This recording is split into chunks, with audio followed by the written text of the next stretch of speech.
Hello everyone, welcome to Star Wars Episode 6, The One Sith. So now we're going to be starting with a new title called Carlac. The heroes of the new Galactic Republic have arrived on the planet of Carlac after given orders by the Grand Master of the New Jedi Order, Anakin Skywalker, to actually investigate this planet after Turdo and a few others actually had a vision of an ancient temple that harbored the spirit of Exar Kun.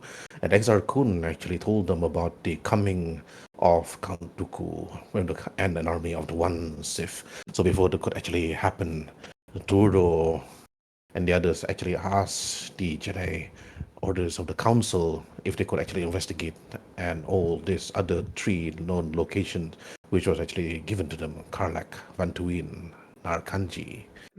And upon arriving on Carlac itself, the moment they actually landed at the port, the small little port within a small little planet, they were actually stopped by a Mandalorian, also a Death Watch, wearing the Death Watch Mandalorian armor, approaching and start talking to a particular person known as Real Costa. Real Costa introduced himself, obviously, to the Mandalorian. But to the others, Mandalorians are all scattered all over the galaxy. So Death Watch isn't much of a concern. Neither are they widely spread and widely known. They actually was quite popular, and their name was feared more than about 20 years ago, during the time of the Clone Wars. But that was then and now is now. Are the Death Watch the same as the previous Mandalorian during that timeline? Or are they the same? So here is where the players will need to figure out if this Death Watch, it is as what they seem. Now, on the metal bridge itself, you can feel the cold wind blowing on your face, Real Costa and Turdo, when you actually slide on that cold surface itself.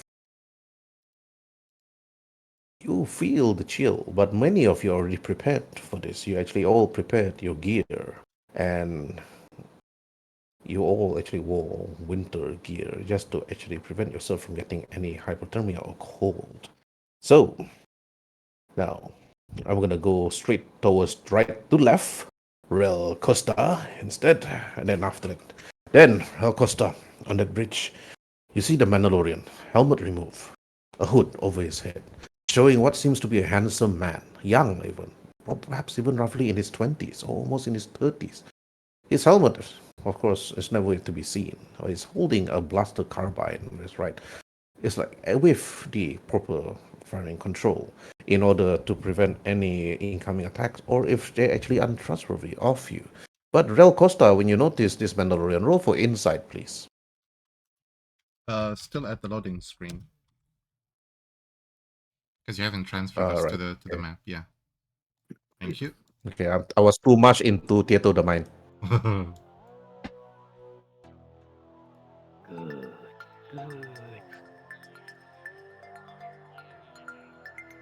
All right. Let's see your score.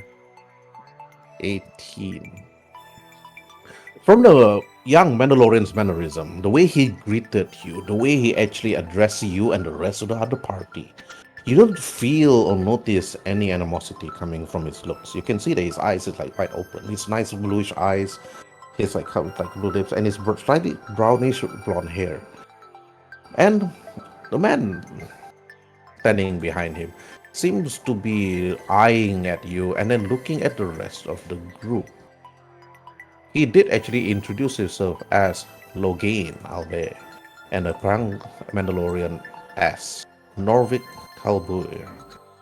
And Norvik looks behind you and said, "Ah, you must be tired from all your journey. And not to mention that the cold air is actually stinging to the skin. But judging by your attire and, of course, your lightsabers, I believe that you must have been from Coruscant. I do welcome you all, Master Jedis. But For what purpose are you here on Carlac? The young Mandalorian asks you, Rail Costa.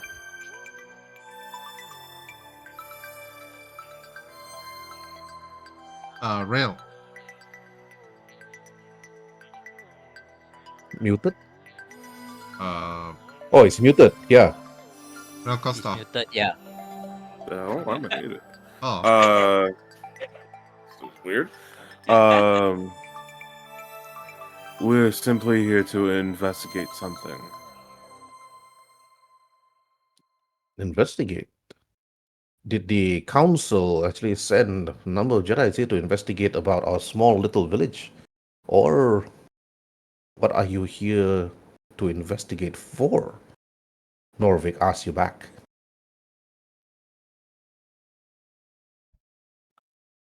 It is a bit of a confidential matter. If it's confidential, then I believe you should speak to the person that's looking after the people here. Hal is actually inside the building. I could actually lead you to her. But you mentioned name. That name is familiar. I heard it before, but I'm not much of a historian myself. But perhaps Hal would know. Come, bring your rest of your friends over and introduce yourself. Norvik actually walks over towards the bridge, passing the man that was actually looking at the rest of you, but he actually walked off towards a certain speeder and then to actually look at it. And then Jajo, Anduin, Aslin, and Turdo, as you all the other side of the bridge, you can see the ship engineer standing there looking at the fuel supplies and looking at your ship. You don't see if there's anything wrong with the man, but okay, now Jajo to you. One action. What do you do? I can't seem to click on my character. Yeah? Let me see. We got. Yeah, no. Oh yeah, you don't have permission. Let me give you permission. All right. Now, Jajo. Yeah, Joe, he will proceed do all the standard procedure because experience, handle all the documentation, then bring all the things down. You know, standard work. Mhm. Standard work. With All right. what's her name again? Trickstar. Trixa and R3 are inside the ship. They're not coming down. They're just gonna Correct. make sure that the ship is stay okay. So, Uh, if you're gonna be standard documentation work, okay, this is gonna be a simple role for you. Roll for technology.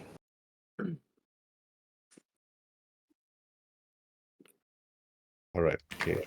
Simple DC5. So you actually stayed back on the ship. So technically after done, then I will help to bring the luggage and everything. Luggage. This you guys are not here for a long holiday, you know. Oh, okay. Yeah, luggage. What the hell, luggage?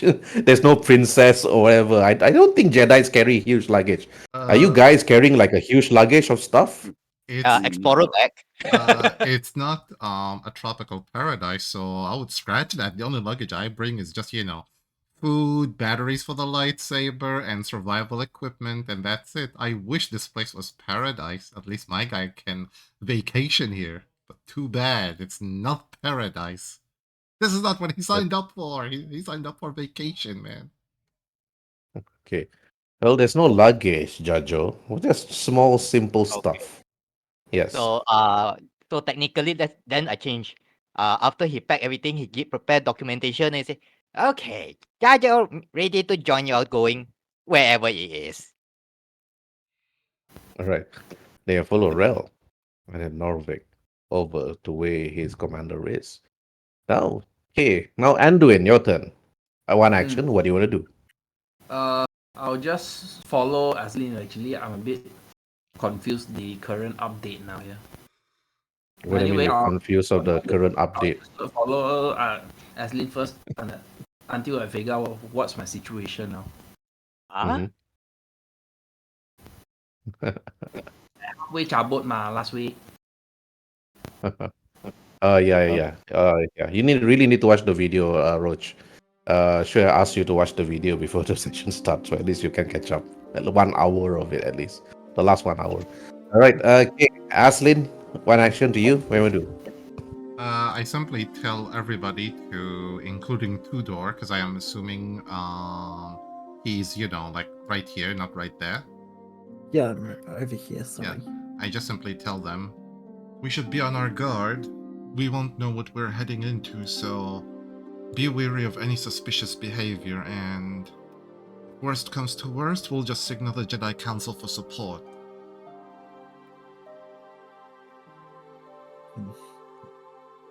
Ugh, Right. bit cold. Okay.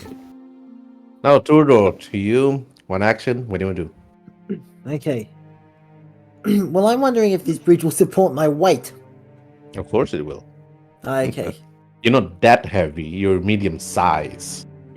Despite being a hut. Yeah. Okay. Built for all purpose. Enough said.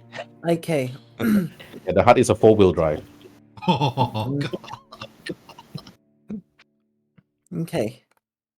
For the time being, I'm probably just gonna. I'm not sure what I'm going to do. Just follow the All right. I assume for now I'll follow along. Yeah. For now, I'm- I guess you need to follow Real Costa. Real Costa need to ask the questions here and then. Yes. All right. Okay, Real Costa, back to you. 2 actions. Okay, you need to ask the right ones, I guess, for the others to know what to do after that. Okay. Rel's Right. going to head inside to speak with their leader. Okay, Real Costa, the moment you actually enter, it's a small living quarters, perhaps like built here, like maybe like years ago. It's actually crude. It actually protects the people from the extreme weather outside, the cold. When you enter, it's actually warm. You notice the 2 Mandalorian. You see a woman at the other end, her helmet on the table. She looks at you. You notice that she is roughly maybe in the 40s, with her braid like tied around her. You notice that those are a certain type of braid. When you look at it, Real Costa, and those inside that actually walk in. All right, everybody roll for lore.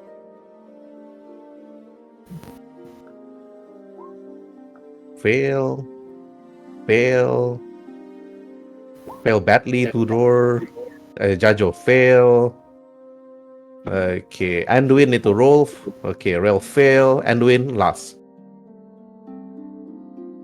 Okay, everybody failed. Nobody knows what is that braid around her waist and body.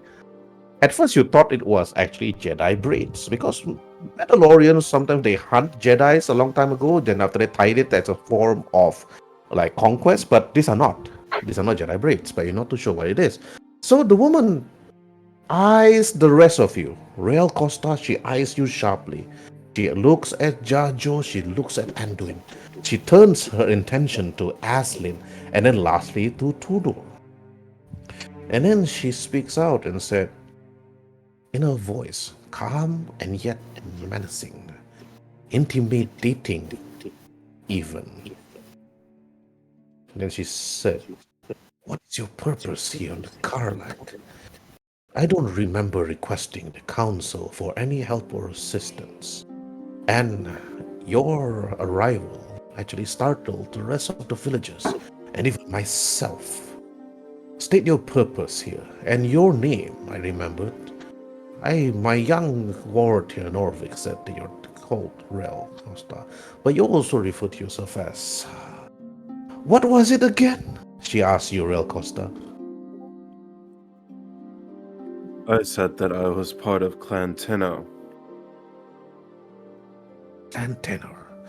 You're far away from home.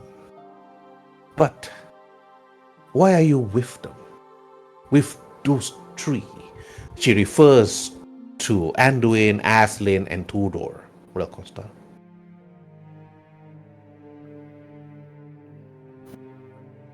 Because I am Jedi and we are here to investigate. There's a possible temple here on your planet. And there might be some clues inside to something that we are looking further into. Temple. Sadly, that temple is currently off limits. She looks at you, her eyes sharpen, her lips like stop, and she bit like slightly clenched her teeth. She put both of her hands on the steel table and then look at the others. I can see a Gungan and a hut with you. The Gungan I can understand. That traveled the world and most of the galaxies after the war, but a hut? Surprise, surprise. That's not many huts that actually pay a visit to Carlac. Are you somewhat related to someone that we know? And then she asks and looks at you, Tudor, as you stand outside the door, with Anduin just standing there, like perhaps blocking you away. But let's just assume you're actually inside the building, because you are medium-sized, you can actually squeeze in. So she actually asks you, Tudor, do I know your family? I'm fairly certain you do, and truth be told, I would rather no one knew my family, not even myself. Do May you know kindly introduce yourself, young Hut, she asks you again. I am Tuador, the great nephew of Jabba. She speaks out again. Jabba the Hutt. That explains everything. And how does the great Jabba see you right now with the council? She asks. As a potential heir, I for one want nothing to do with his business. Understood. You do as you please, just like the rest of the people here. Then she turns to the other two young Jedi. The first one she looks at is Aslin. And then she said, so, both of you. The both of you look like brothers. Are you both of you related? She asks, looking at Aslin and Anduin. I just simply politely tell her, oh no, we're not brothers as much as I wish for it, but unfortunately we're not. I grew up in Alderaan and he grew up in... Where did you grow up again? What was it, Coruscant or Tatooine? Who, me? Yeah. Yeah, Anduin. Yeah, well, my planet is a sort of very backwater that is very far that I forgot the name. I think I'm gonna write that story here. Okay, Tatooine it is. He grew up in Tatooine. I mean, what you Tatooine. can't, yeah, you can't get more backwater than Tatooine, I'm afraid. Looks at Anduin. So you're a young boy from Tatooine. It's a wonder that you actually got chosen by the Jedi Order. But then she looks to Jajo and said, so young Gungan, what is your purpose here on this planet and joining them? Misa here with the group, exploring the temple. The temple. Yes. I understand the temple. Then she turns her attention to Rel Costa. And then she said, so, I'm not going to address you by your family name. I'm going to address you by your Jedi name. Is it all right with you? It is fine by me. Then good. Master Rel, I will be using my formalities on all of you. Sadly, the temple that you mentioned is out of our reach. And currently, we're having troubles at the moment when she speaks out. You heard she said she's having trouble, Rel Costa. Her eyes changed, saddened at first, but also happy when she actually turns to look at the rest of you and your fellow companions. So now, Rel Costa, to you.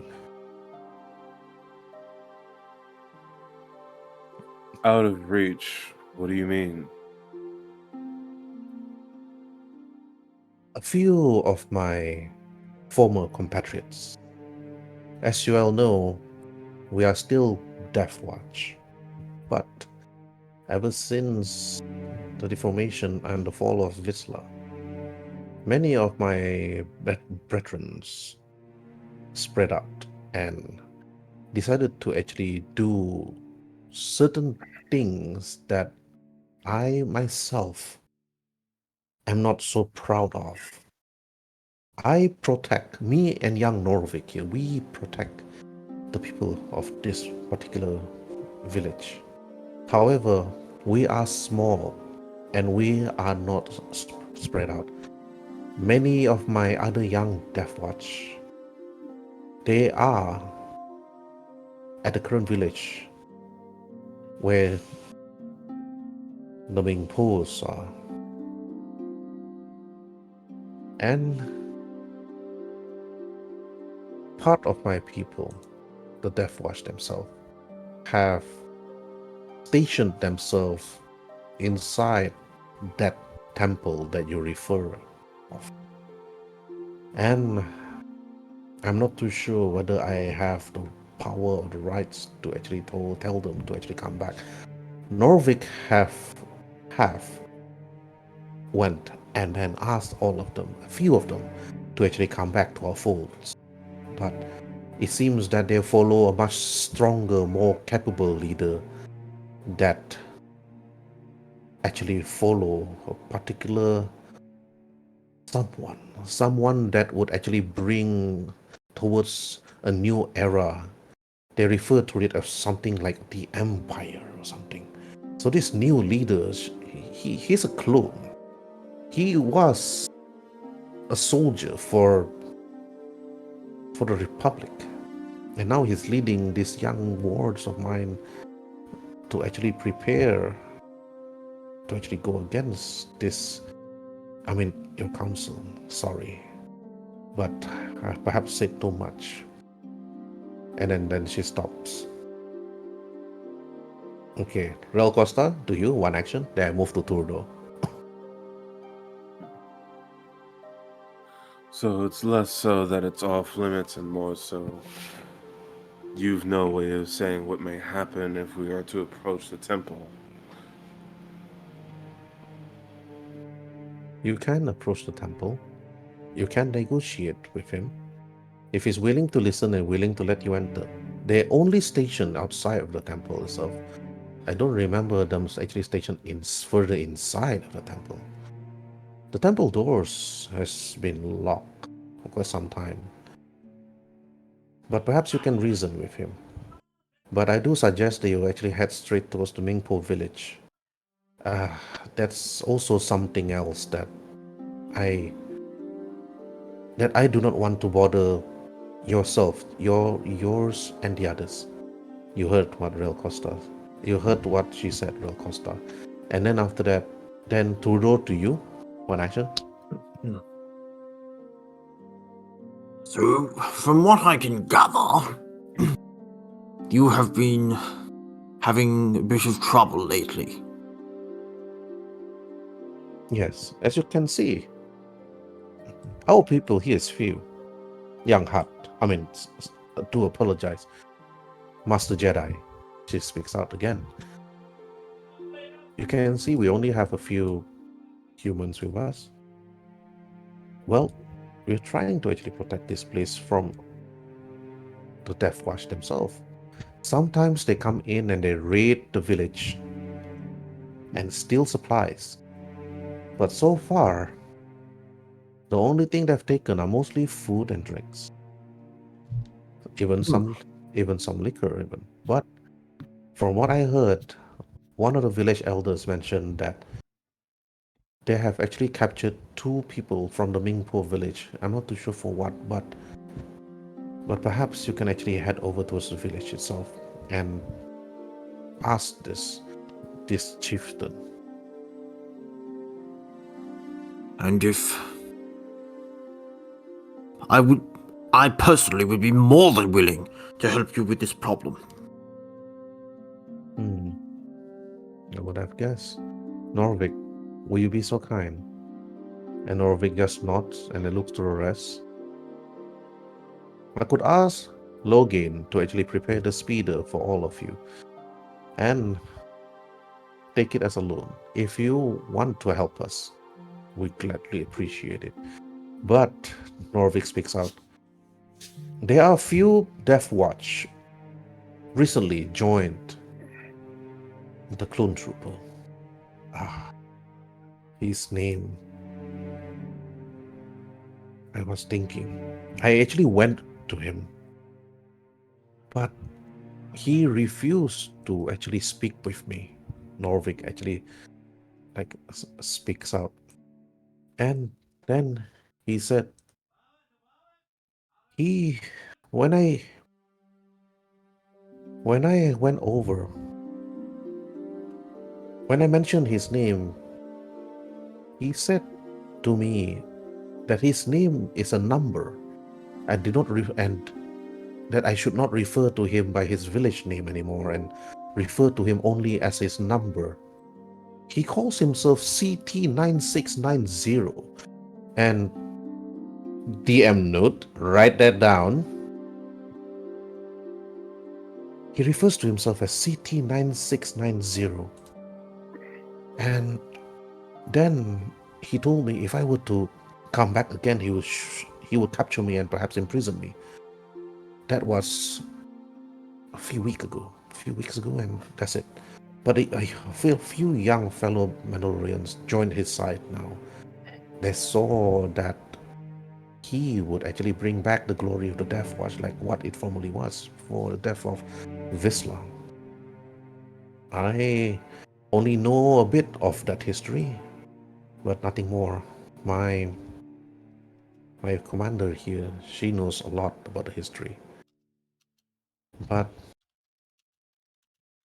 if you could actually bring back those young wards of ours to see that we want to actually bring back the glory of perhaps the old Death Watch to actually protect and not to enslave. We are not conquerors.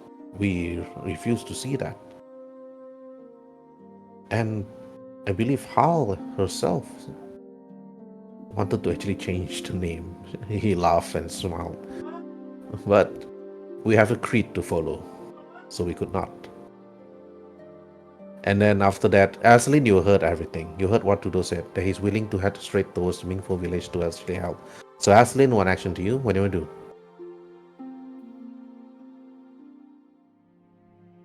Is Aslin back, or let me check?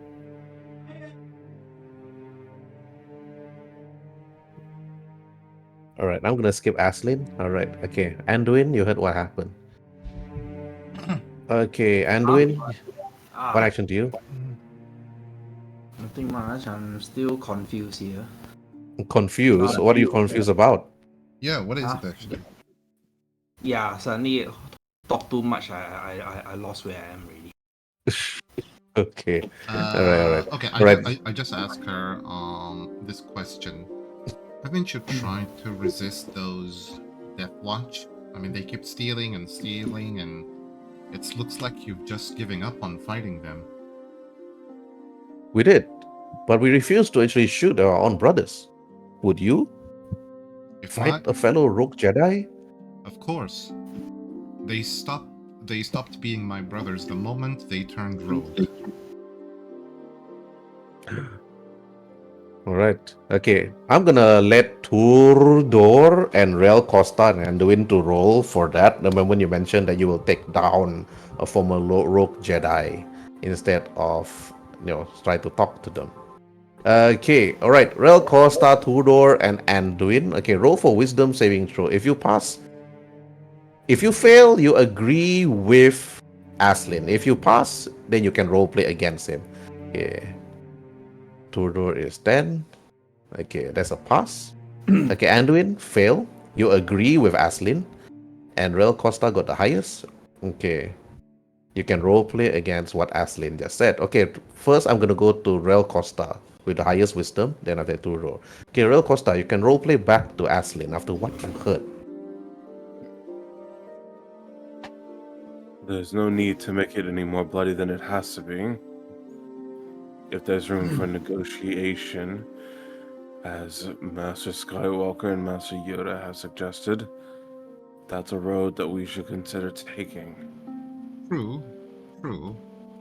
Like, I know my solution might be a bit excessive, if not even downright bloody, but if worst comes to worst, I'll have to put them down myself if they refuse to listen to reason and continue on their destructive path.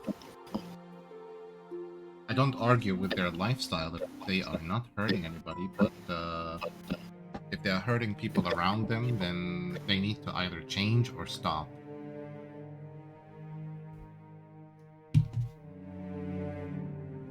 All right. Okay. That's gonna be good. Okay, Aslin, you agree with okay, Anduin, you agree with what Aslin said. So how you roleplay this? You agree that taking down the rogue Jedi is the only way. Wait. Why? Wait, what the? Okay. And I'm gonna ignore Anduin. Okay, Tudor, your turn to roleplay against Aslin. Wait. I'll be back. Wait for a while. I will agree. There is no need to make this any more bloody. And no matter what happens, that he will always be Jedi and he could always return to the light.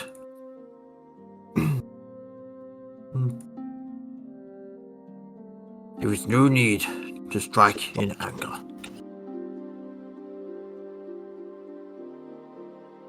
It's not about anger, it's about law.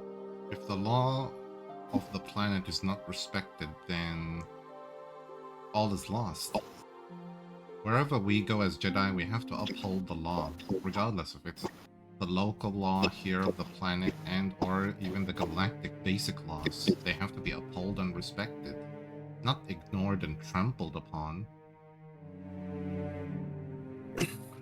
And if the Sith were in control of the government, would we still obey their laws?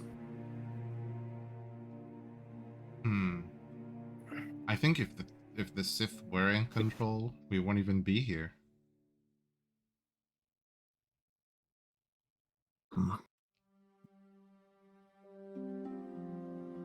Right. Okay, that's good. Okay, Jajo, you heard the conversation between Hodor and Aslin, Rail Costa and Aslin. You know about the Jedi's and the Sith. I mean, your uncle talked about it a lot. I mean, during his time as counselor. But how do you reply to this, Jajo? He tend to keep silent because he promised himself he don't get involved. All right, Escaping. all right. Is it Okay. what's All the right, word? now back to yes. Yeah, that's the word. Okay, back to you, Rail Costa. Okay, one action. You can roleplay with the Mandalorian, Hal, or Norvik, or back again with the other player's character. These other members of Death Watch, if they're not keen on coming back, what do you wish for us to do with them? Roll for persuasion, Rail Costa.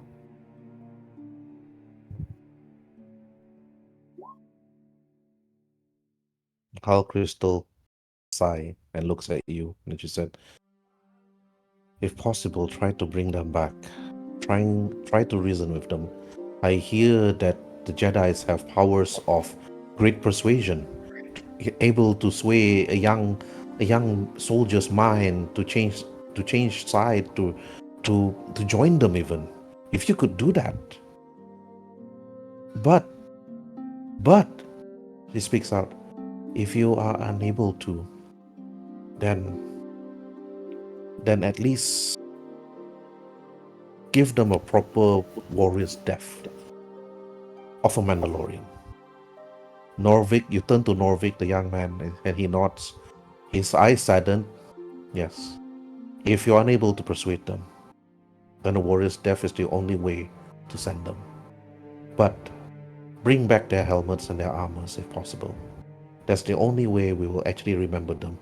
And we'll recruit young warriors from the Mingpo village to actually perhaps train them to be part of the new Mandalorian ways. And Turdo, you heard that also. You heard what Hal and Norvik said. One action to you.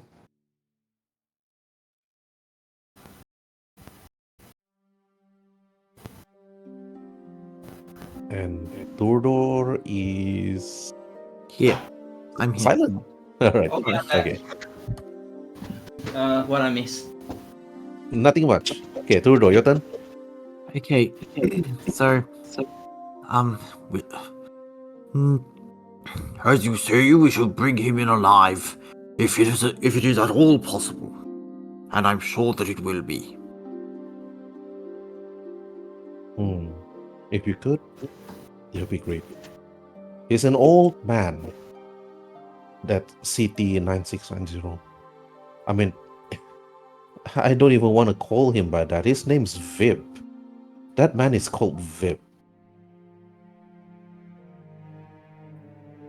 But if you can change his ways, perhaps he could return back and join us. But if you refuse, and there's blasters, I wish I'll be there to actually fight him, but I have to stay back. We could not trust even leave this place without it being guarded. We're the only able fighting unit here. Then you heard that, Rudo. And then Aslin, you also heard that. It's like strike them down or bring them back. So Aslin, to you, your action, one action. I just simply tell her and everybody, if he refused to listen, we'll have to bring him in chain. Let's not resort to killing as much as we could. We'll try to, bring them back unharmed in chain so they can at least stand trial here among their peers.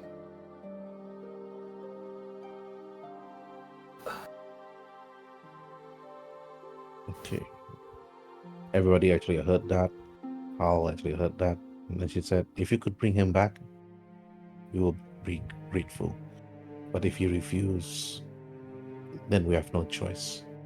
Anduin, you heard everything. You heard the conversation. Bring back the Mandalorian, bring back the Clone Trooper. It's like either dead or alive. If you could try to persuade them to change their ways, or if there's no other choice, then you have to use offense against defense or defense against offense. You think there. So how do you reply? Only one action, Anduin. How do you reply to this? I would say first, before you decided to use violence, let's talk first. Then we'll decide how. But nonetheless, there are rules. As a Jedi, we are not allowed to attack first. We can only defend as per rules. So let's do it that way. Okay, you say that out, and then Norvik actually heard and then talked to Hal and said, is there any law that actually forbids Jedis to join the Mandalorian ways? Hal said, well, they have their own orders to follow. For a Jedi to actually join the Mandalorian, that's out of the question. They would actually have to forego their religious belief, I believe. So, then Hal, then after that turns to Jajo. Jajo, do you have anything to say? No, he just keep quiet. Right. Okay, Royal Costa, lastly to you, before up to a close. Okay, what do you say, Royal? Who will act as our guide to the temple? Or are you just giving us coordinates to head there? Head straight towards the Mingpo village, she said. There is a villager there, they will tell you where it is. We can give you the coordinates. You can either head straight to the village and talk to the villagers what happened, or you can head straight there right now. Here's the place. She points to you. She gives you information through your data pad. Further up to the north, it'll take up a few days of travel. It's cold climate and cold weather. You have a choice. You can actually use the Tauntauns. It'll be more quietly and more stealthier. Or you could take the speeder. It's faster, but noisier.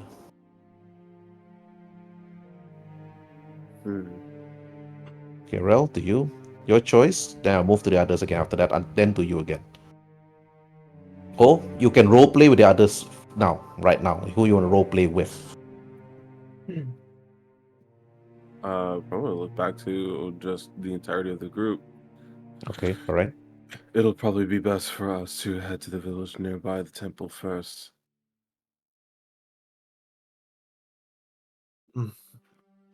I, I will probably say we go to the village first as well. Agreed. We should go to the village, but we also have to do it quietly too, as much as possible. Heading to the village quietly. Okay. If you're suggesting we use the taunt horns, might I remind you that... And Tordor gestures at himself.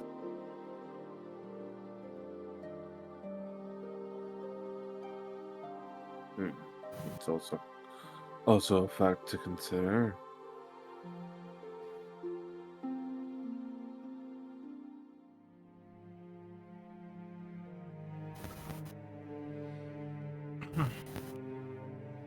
Okay, Rel, what do you say just now? Are you saying that to the party? Yes. He'll look back to Hal.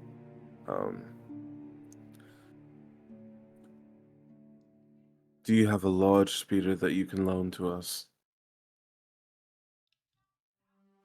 Yes, we do. Head out from this place and head straight up. Turn to the left. There, Logan Alba will actually lend you the speeder to be used to actually head straight towards the village.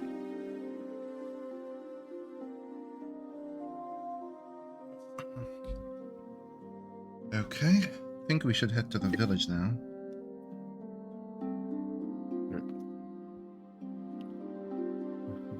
The quicker we get to the temple, the better. Mm-hmm. All right. And I believe we will go ahead and take our leave.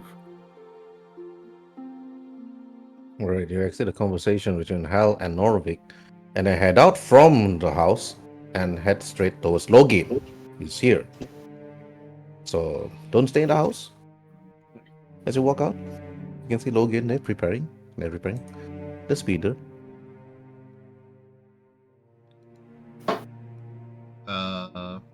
Yeah, I was gonna say to Anduin and Jajo.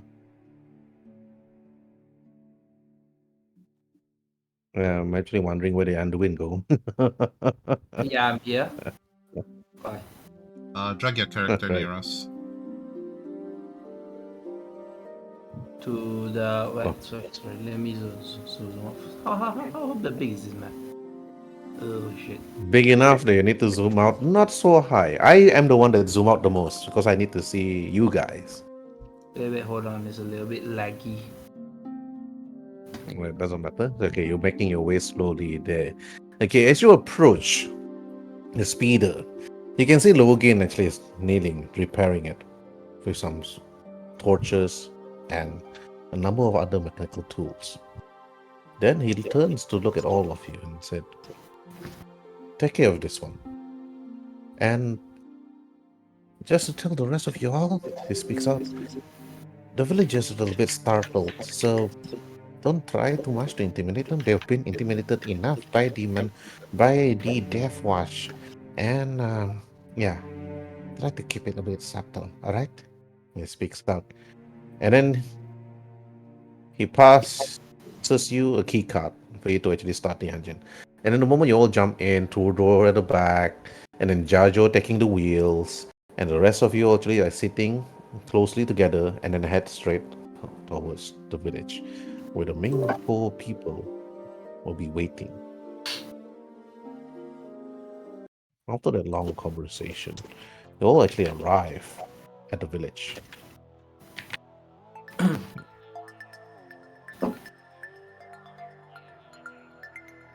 Wait, is that a Chinese restaurant over there? Mingpos are actually very Chinese oriented. They are very Chinese oriented, and in Star Wars, yeah, there are a number of Chinese clans across the galaxy, with Chinese houses and Japanese houses. Anduin or Roach, I believe you didn't watch Star Wars Visions. Not Vision. I meaning Rogue One. Donnie Yen. Not Rogue One. Not Rogue One. Star Wars Visions, Roach. No. You should. I suggest after you finish this game, go and download Star Wars Vision Season 1 and Season 2. Then you know what I'm talking about. Okay, is that a live action TV series? No. Animated series. Huh? Animated shorts. Animated shorts. Okay, I didn't even know they existed. Yes. Yeah. Yeah, it exists. So I do suggest download Star Wars Visions and watch it. Then you know why there are a number of Oriental places across the galaxy. Okay. After arriving at the village to Bingpo, Trudeau, you actually like slide out, and Aslin, you just jump off together with Anduin. Jajo, you stop the engine outside, not to startle the village. The villagers actually were just shocked. They put down many of their baskets. You can feel that the wind breeze here is slightly a bit cold, but not extreme cold like previously at the village where the Death Watch is actually taking watch. Anduin, you're surprised to see that the village here is like, oh, nicely built, slightly oriental. You've never seen this type of structures before. And Jajo, well, Jajo, you travel quite a number of places. There are a lot of places across the galaxy that have structures just like this. Mingpo is just one of them, but the Mingpo race has spread out and also brought the design to across the galaxy. And to Turdo, well, Turdo, this is slightly different. You never actually see some oriental villages just like this, like the Mingpo. For you, Real Costa and Aslin and Anduin, this is perhaps your first time to actually see the Mingpo species, which actually looks like human, but they're actually completely different. So now, going to Trudeau first, one action. Where do you want to go? What do you want to do? So this is me, right? Do you see your character? Oh Here. yes, I see him.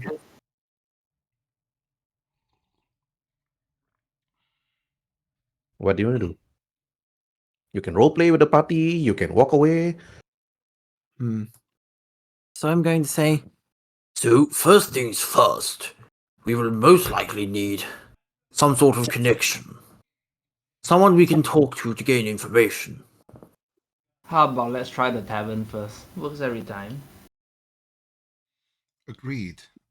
We might be able to walk into their local cantina and just, buy some liquid to drink, dry our throats, and pretty much just wait for them to approach, and we can, then start asking questions. What do you think, Rail?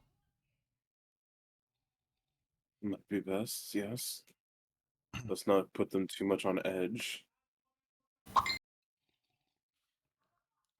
I think just us being here has already put them on an edge. So, lead the way. Let's just go to the cantina.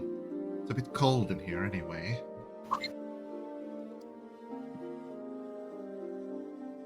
I say, in my experience, a cantina is always a place to gain information.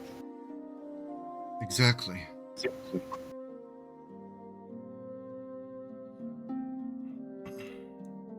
Alright.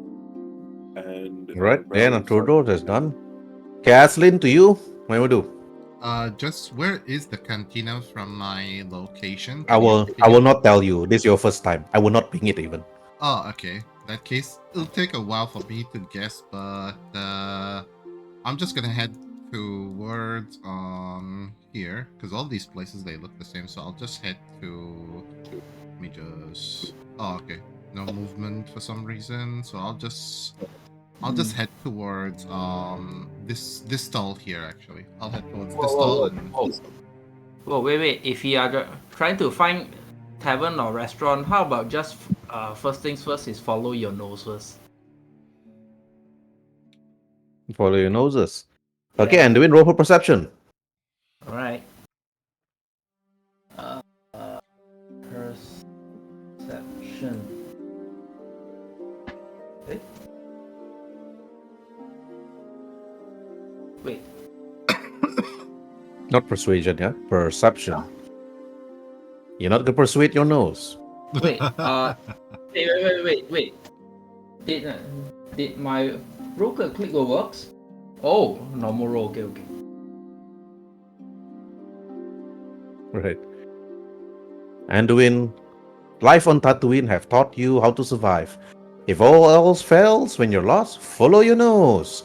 Deep in the desert, when you're lost, look for the smell. Then follow that direction. And it seems that Anduin, before Aslin even walked over towards the direction, it's like the cantina or the tavern is here. I'm pinging. Wait, let me just zoom in. Can you ping? Oh, okay, yeah, I was actually headed at that direction.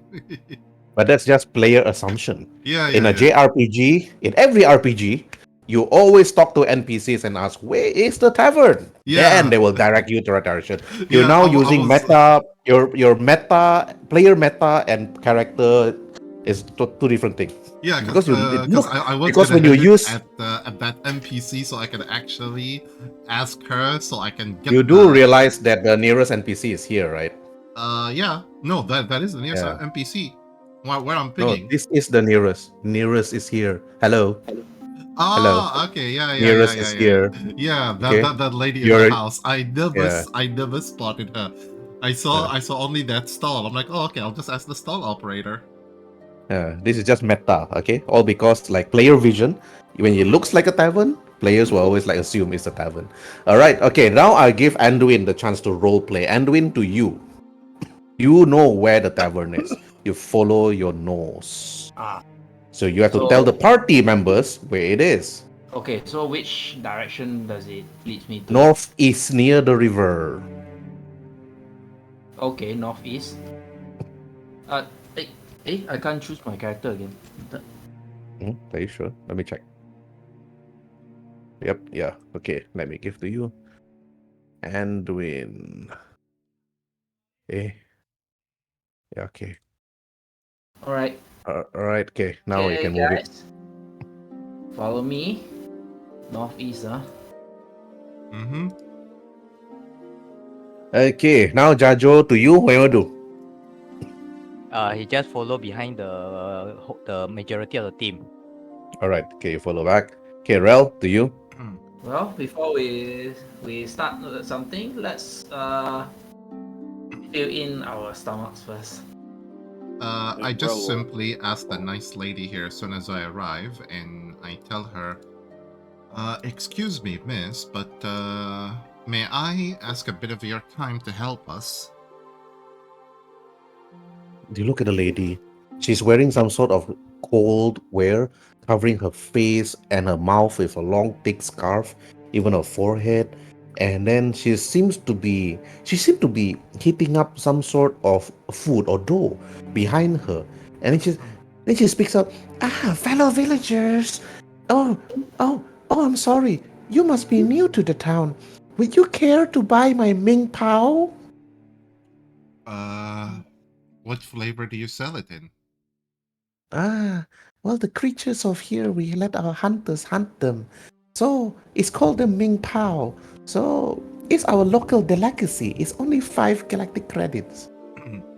I just look at Anduin and say, wanna be the food taster and see if it's delicious? Okay, I'll try first. Alright, okay, reduce your credits to 5, minus 5 each. Okay. Okay. Let me just where Okay, is that my makes credit? Okay, here we are. This becomes 45 and done. That leaves me 1,410 credit. Mm-hmm.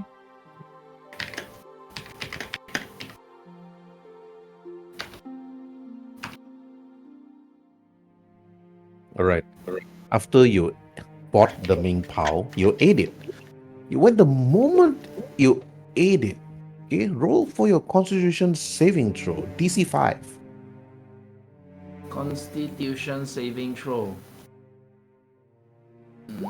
Okay.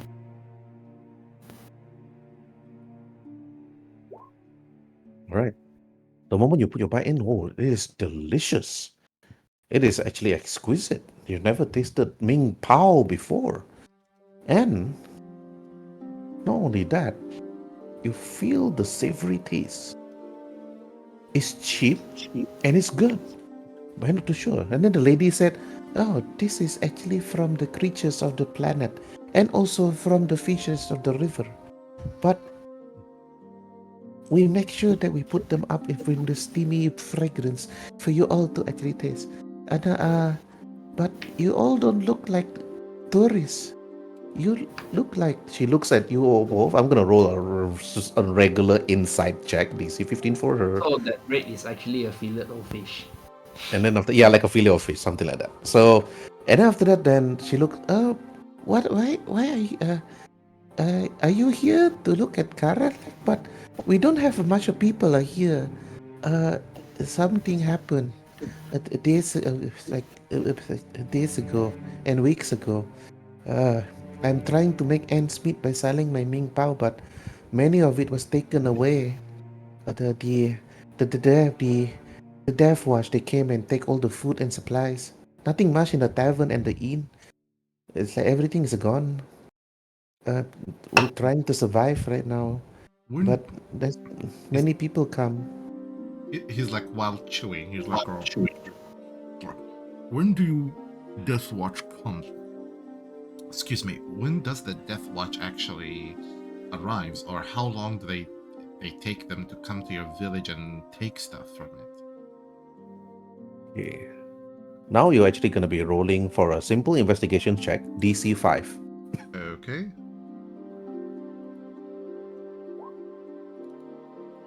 As you said, this was like 6 days ago. They came and take everything. This was too much. I'm trying to feed my family, but I believe we have to close down. We don't get much travelers. But if you want to rest, you can rest. My husband will be very, very happy to see people coming over. You can stay for the night if you're cold. I just while seeing Jajo and Tudor and Rael Costa come in, I'm like, come taste the food. Real nice. All right. Now I'm gonna go to tour. Okay, now I'm gonna go to Rail Costa, to Jajo, and so on. Okay, Rail Costa, to you. You notice that Anduin and Aslin is eating this steamed bun. The lady is saying this Ming Pao, but Pao is the language of the Ming Po. So, of the many Oriental Ming Po's scattered around the galaxy, this is just one of their delicacies. So, Rail Costa, what do you want to do? What action?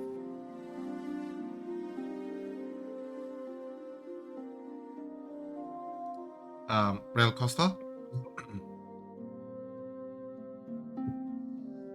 Yeah, I think Rail Costa's making his own breakfast right now after seeing you guys eating the Ming Pao. Yeah, I believe it's 6:40 for him right now. Yeah. Okay, Rail Costa is quiet. Okay, Jajo, to you. Food. Someone want. So you want to try it also? Yes. All right. So you took out your 5 galactic credits and you passed to her, and she looks very happy. Then she took one and passed over to you, and you ate it. But roll for Constitution saving throw.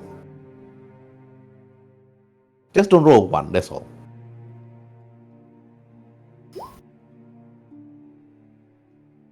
It's good.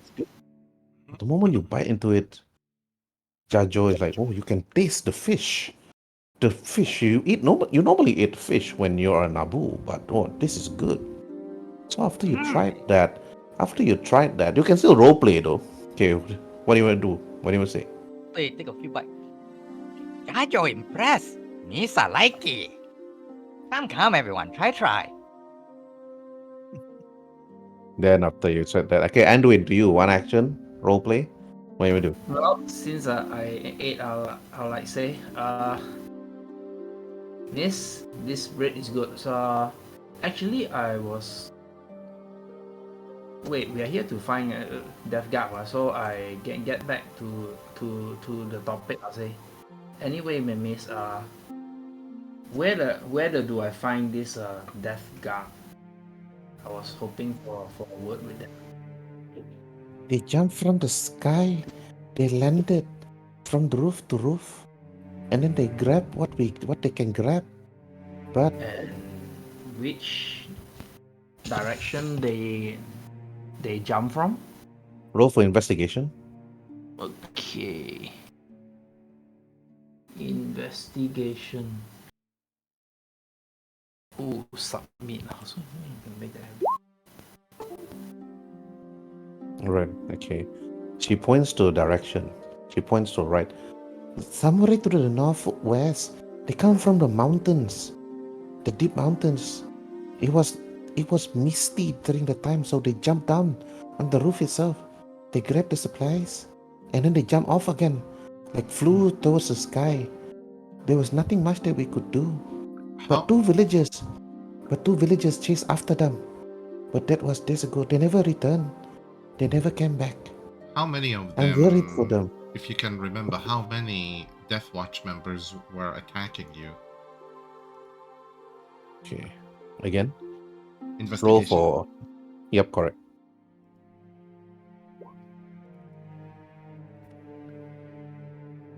6, I remembered. One landed here.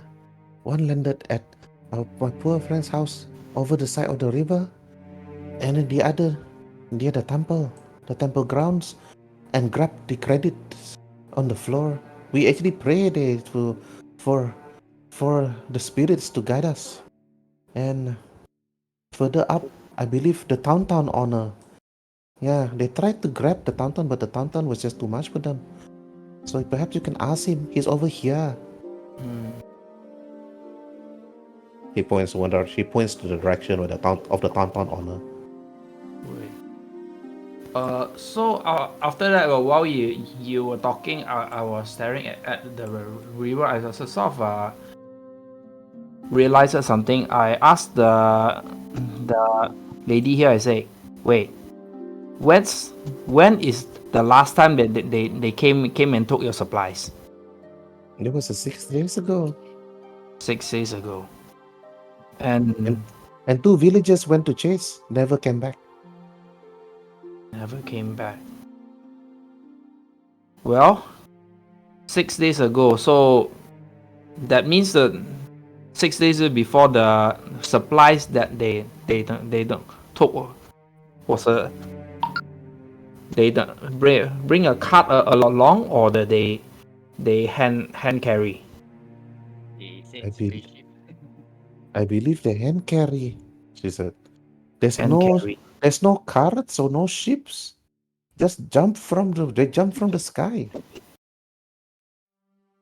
6 days. Can I roll Well, insight when she said they jumped from the skies? Can I roll insight to know if it's a Yes, a you jetpack can. or anything? Okay. Yep. Here we are. Everybody can roll for insight, actually, not only you. Okay, Turdo and everybody else roll for insight.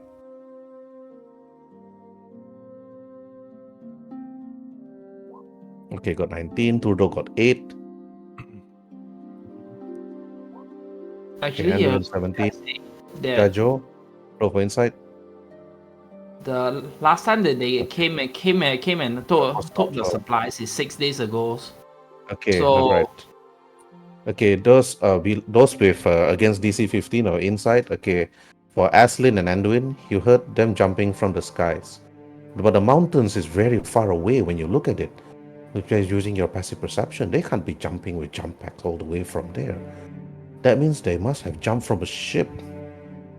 Mm-hmm. So Aslin, you know that they jumped from a ship, not from the mountains. Mm-hmm. He's like, I look into the And they used the cover of the sky because of the mist, because of the cloud, the thick misty clouds itself.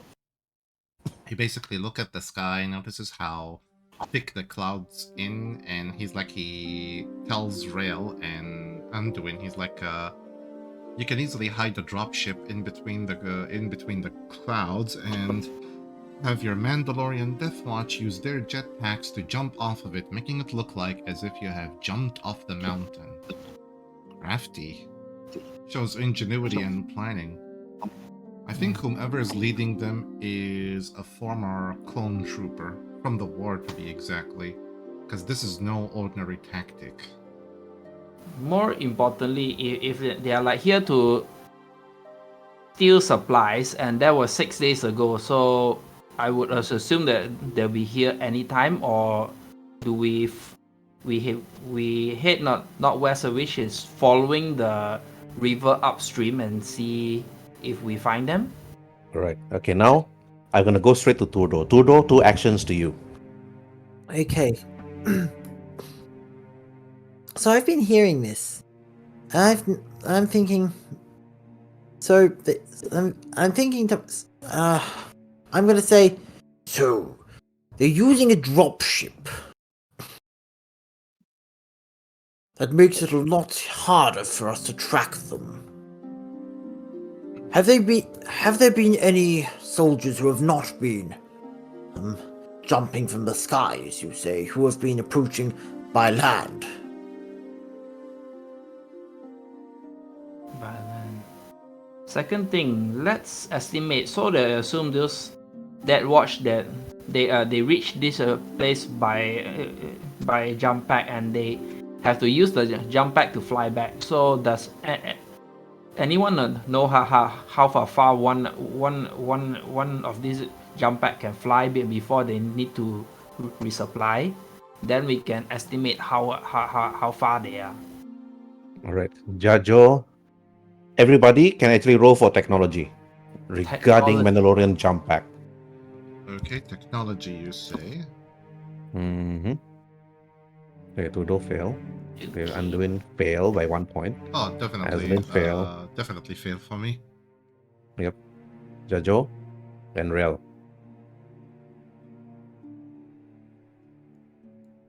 Alan, Yes. Yeah, roll technology. I did. Oh, okay. The first one. Oh, yeah, Oh, yeah, yeah. I didn't see 11. that. Yeah. Only rail. He was supposed to roll. Yeah, Rail left. Okay, Rail pass. Yep, Rail probably, obviously. I think this probably follow plot already. Rail, you're part Mandalorian. You've been with them. You've been trained, perhaps, by your own father to use jump packs before you join Jedi 7. They can jump up to about 120 feet. Up, forward, backwards, and they can jump, run away, and shoot you when they're actually jumping away, and it won't even take a movement for them to actually fire. If they want to be walking, it's going to be 30 feet, but when they jump 120 feet, they can shoot you when they jump away 120 feet. So they can jump 120 feet high. That means they'll probably hover. That's just within that 6 seconds. So meaning that within the other second, they can go up to about 240 feet or 360 feet and more. No, they. So Rel, you need to relay this to the party.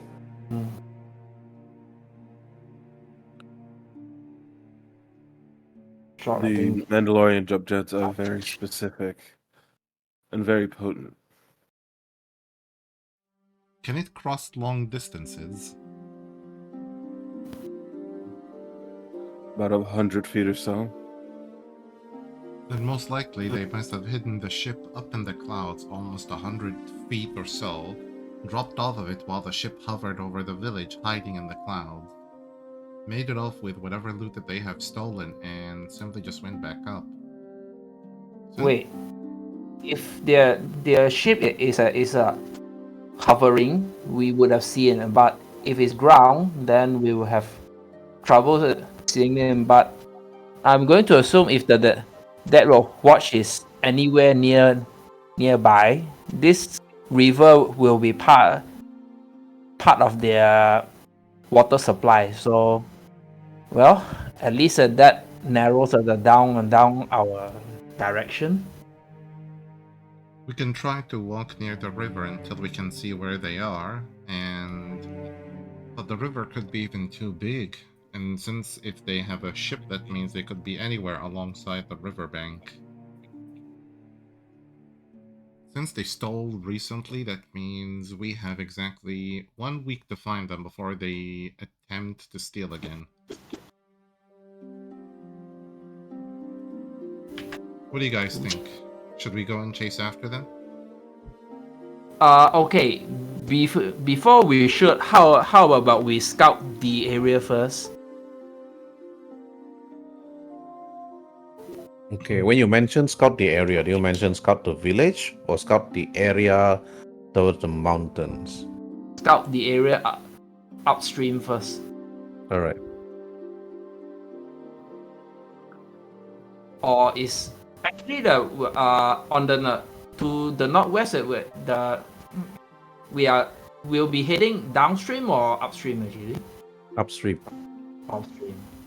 So that means there's a okay. There's a mountain then. All right. Okay. Now back to you again, Real Costa, then to Jajo.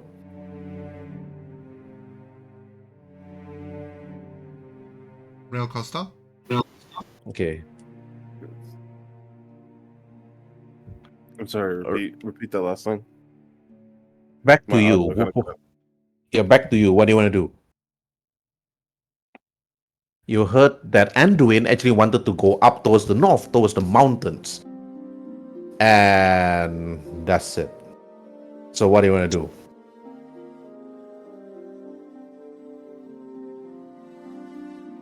We don't exactly have the resources to traverse the mountains. Right. No resources to traverse the mountains. You can actually resupply here at the village if you want to. Or, okay, you said that there's not enough supplies to traverse the mountains. Okay, Jajo, to you.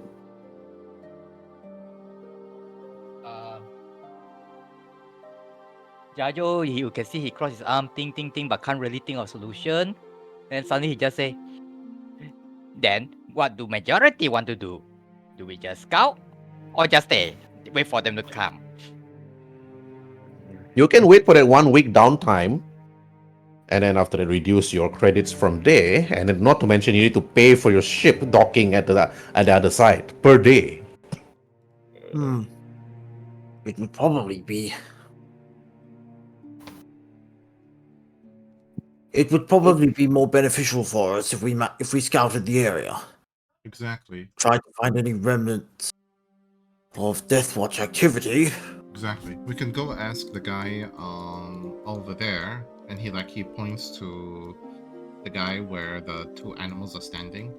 We can go and ask him to see, from which direction do the Death Watch usually come in. That way we can use the speeder and just simply go scour that area for any evidence of their activity. And if luck is on our side, hopefully we can find them there. I can agree with that plan. Mm-hmm. Let's head over over that guy, shall we? While we are on the way, I say, how about we bring some extra ration just in case we need to negotiate for the return of hostages in exchange for some food supplies and a little bit of friendly negotiations.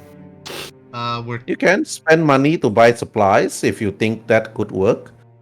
If you think that could work, you can go ahead and buy the supplies at the tavern. Of course, they will help the lady in her predicament. Yeah, sure.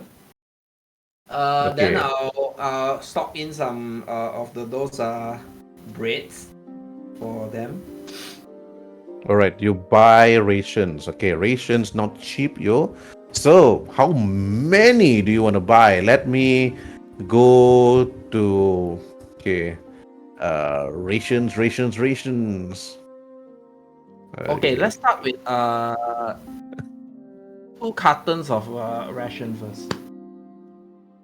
2 cartons of rations. Well, I suppose that there'll be dozens of men. Okay, so you know buy rations, huh? Right. 1 carton 1 week ah.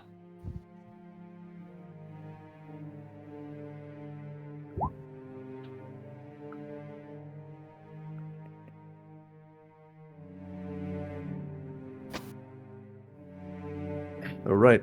So how many you buy? 1 carton, meaning like how many? Like, one would cost you 25 credits. Okay. 1. Okay. Okay, I'll There's get 1 only.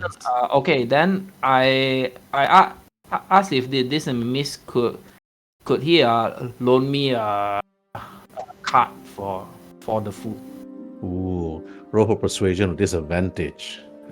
On Persuasion disadvantage. Persuasion. Okay, with disadvantage. Yeah, Jajo is still there. Though. Jajo is the only one that can assist you.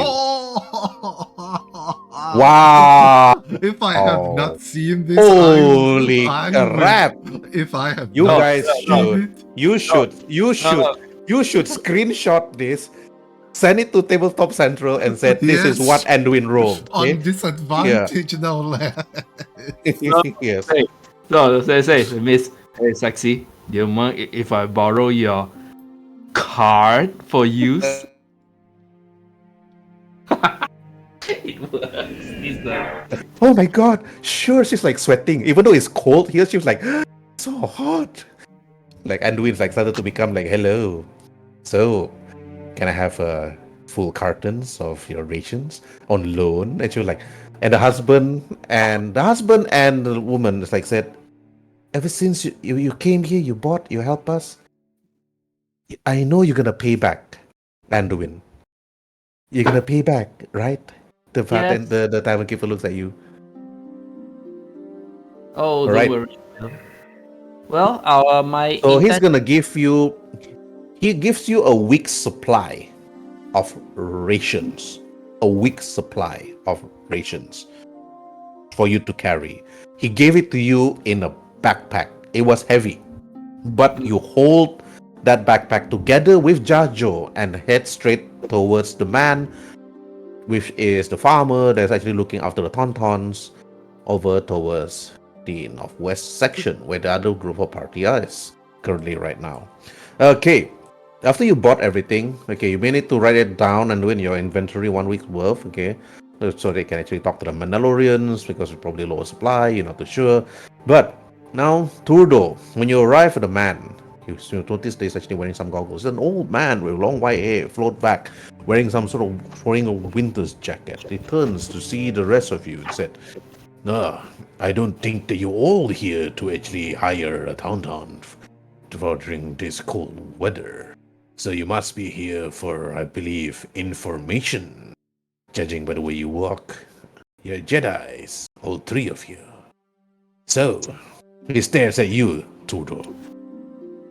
What do you want to do? One action.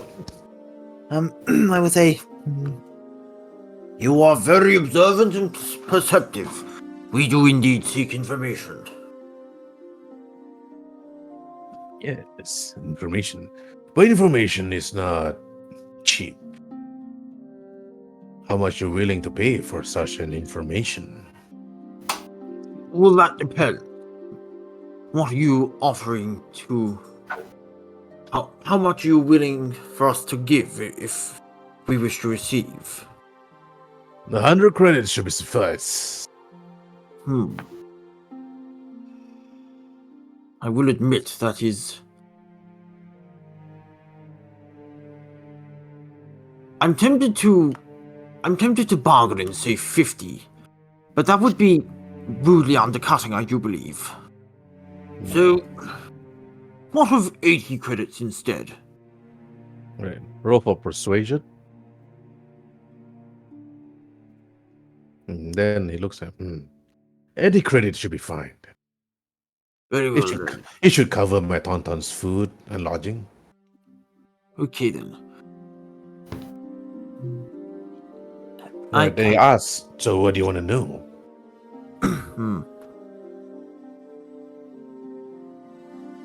I will ask.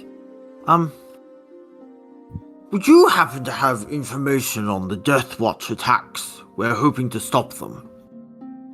You mean those fake Death Watch? Being led by VIP? Yeah, I know a lot. They flew from the mountains, so if I remembered. It was night. They come by night, the cloud was thick. They jump in straight, land on the roof. No blaster fires. Just grab and go. So there's no violence involved. Nobody that I know have been killed yet by VIP. VIP's a nice man. Yeah, ever since he came here years ago. he helped a lot. He was kind, too.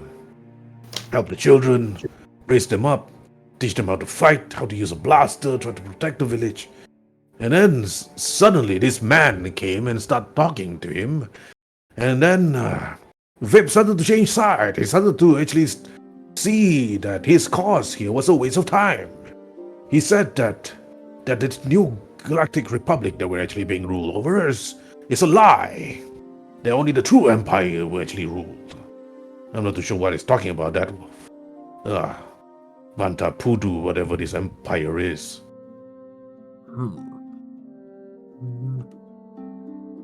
Okay, now you're actually done. Okay, now Aslin, your turn. You heard what the old man said.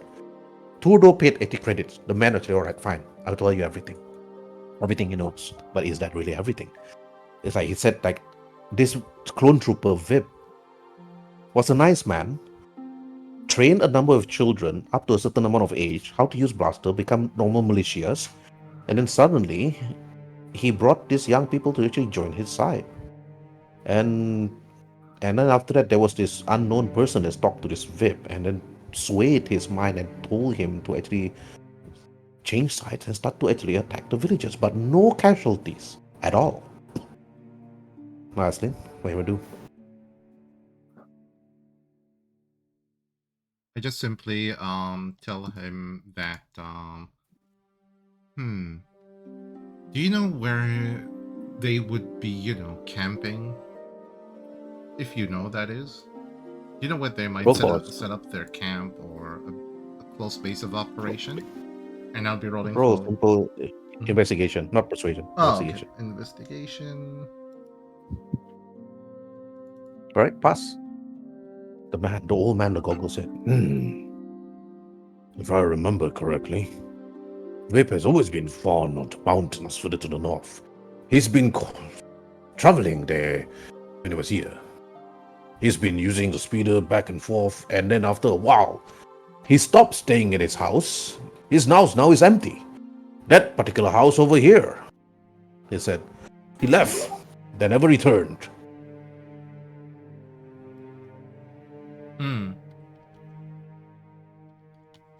You think, okay, Vip's house is there, never returned.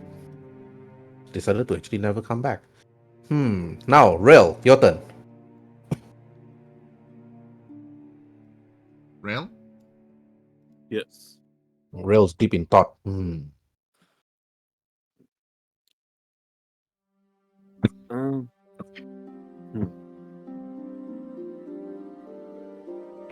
Good.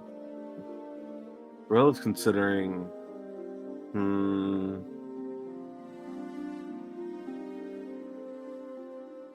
Well, since we've resupplied, and since last known place isn't that far,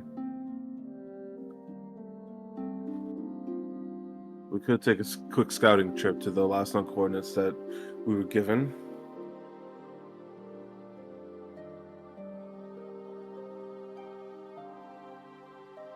Maybe we can search his house, see if he left anything behind that indicates where he is.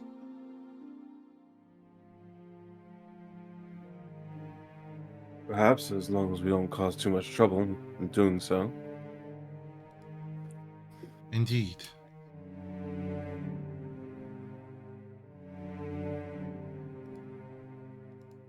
Right. Okay, Jajo, your turn. You heard the conversation.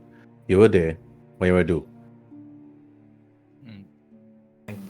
He just quietly go in between all of them say, "So, Miss, I just questions. How do we proceed?"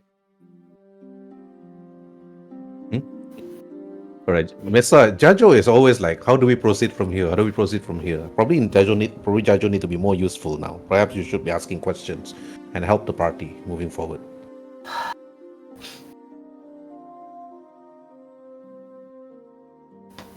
Okay, Jajo, again to you. What do you want to do?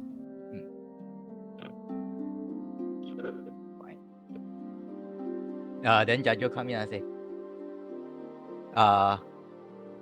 he talked to the party. So as such, what preparation should we do now? We have a lot of options now. We'll go to his Hey, house and Jajo, you know that Anduin bought a week's supply of rations. Anduin told you this is perhaps for some negotiation, just in case the Mandalorians Deathwatch want some food. Since they actually came here to take some food, maybe they just on low supply. You know that, No, right? Agree. this is consider a bargaining chip. Then you can see Jajo a bit what. Then you say, so you want to help the bandits? I see. Then you just keep quiet. All right. Well, if Okay. I do want to help the bandits, we could have like what? Put like sleeping drugs on all of the rations. Yeah, but that's not the Jedi way, I suppose. So let's move on. Okay. All right, Tudor, to you. Hmm. Well, while I can definitely see how investigating his household would prove beneficial, I do think it would be a massive violation of his privacy. So, All right.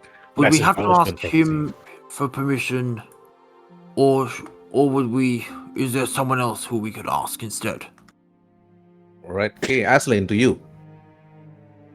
I simply tell them that after I of course bow respectively to old man and tell them, let's head for his house and see if we can search it. Perhaps we can pick up on something that he dropped behind that indicate us where is his location exactly, or where he might be heading anyway. The more we know about Right. him and the area he's going to, that will help us. And perhaps with the food that Anduin have, we could put some sleeping potion into the food so that we can, bring them in unharmed and with as much less violence as we could. That way the local authorities can handling them and they can explain themselves before the villagers.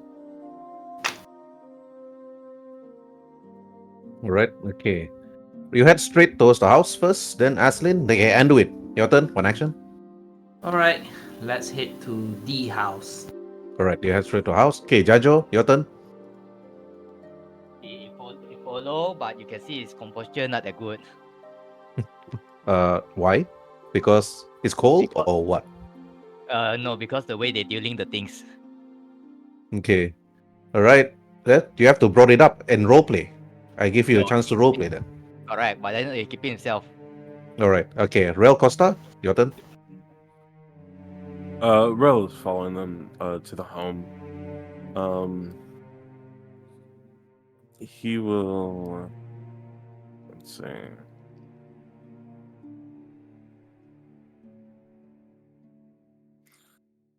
Do you really think he'll have left some clues behind here?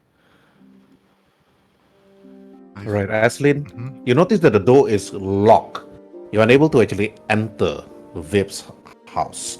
Real Costa then asks you that question. Now to you. Well, first thing first, we have to get in. Think you can get us through here, Rail? All right. Or Anybody have a slices kit? I have a No, but there will. I have a security kit actually. All right. Okay. You can use a security kit. Okay. Okay. I'll be rolling for my security kit. All right. Pass.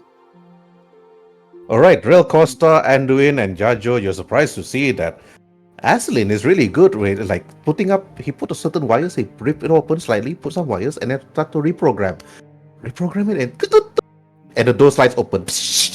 Well, I basically put the wire and I successfully put it in. I just simply, not even looking, and told them, "You did not see me doing this, okay? Master Jenna will be very pissed off if she learns that I was breaking out of the dorms at night after curfew." And he put the kit back in his pocket. Oh, That's trust me. me, Aslin. This way is better, unless you prefer me to use the crowbar. Real Costa, you notice Aslin actually managed to slice open the door easily, even once. If your master is telling you that having such skills and not using them is the preferred way, then that's none of my business. Tudor, You wanted to ask permission to enter the house, but Aslin just broke into the house. And you're a bit unhappy about this? Yeah, I But- am. Hmm, I'm deciding I'm not going to go into the house.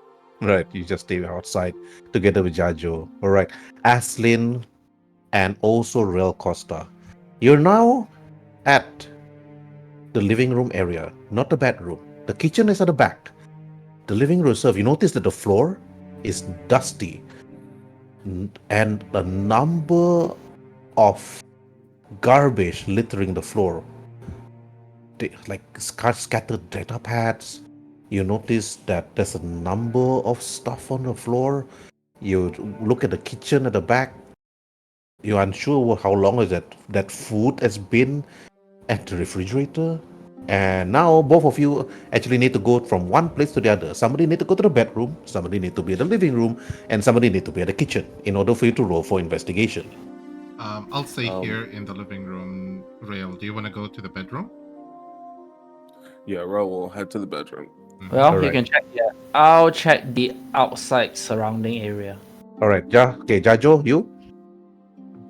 He stay other place. So And you I feel refuse to enter a break-in house. yes. So you stay together with Turdo. Yeah. Way outside. All right. Okay. Now, Anduin, do you first? Okay, rolling for investigation for you is going to be difficult because of the number of footprints made by a lot of you. So you're going to be checking at the walls. You need to be very specific right now with me, Anduin. What are you looking for? Looking for any quote unquote. No, Anduin, not okay. Aslin. Anduin. Oh, yeah. Anduin. That's why you two are brothers. That's why it's like when I say Anduin, Aslin replied. When I say Aslin, Anduin replied. You guys should really change your background story. Trust me, long lost twin brothers or something. All right, Anduin, what are you looking for? You need to give me in specific detail.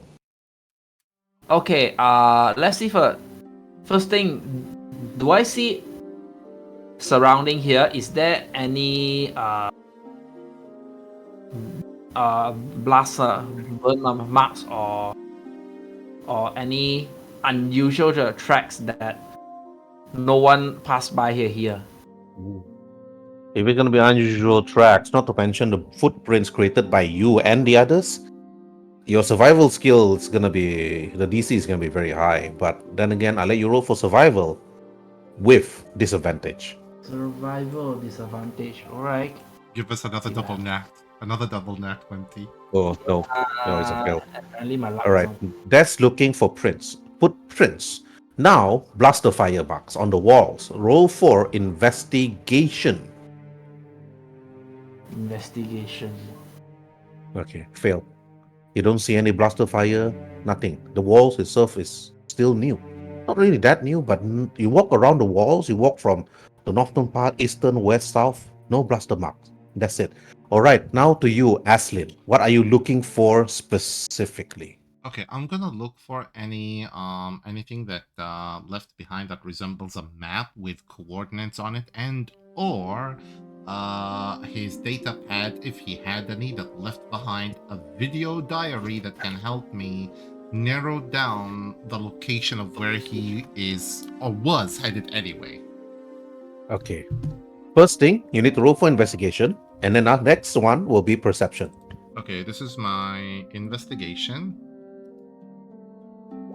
Okay, and then perception, is it? Mm-hmm. 17 and 17. All right. When you rummage through, you see a word, a data pad.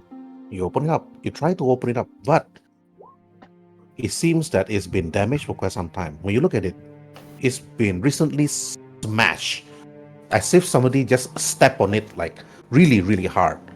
And you're gonna take some time to roll for technology to actually unlock the data pad, but you keep it. But you take some time doing this. Now, Rail, to you, what are you looking for specifically? Looking for any personal effects that would tie this person to anyone else in the village. Someone that he might be close with, that he might conversate with, essentially a lot. Anyone that might know more about where exactly he is. Okay. Roll for investigation. Okay. May I add my guidance to this? Sure.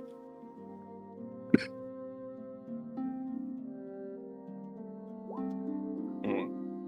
3 plus 3. Right. You look around. You look under the bed. You look at the walls. You look at the generator. The bed itself. You notice that the bed, nobody has slept on it. But you don't find any of the information here. None of it. So, but Turdo and Jajo is still outside. So now I'm gonna ask you again, Turdo. Turdo, do you still stand outside?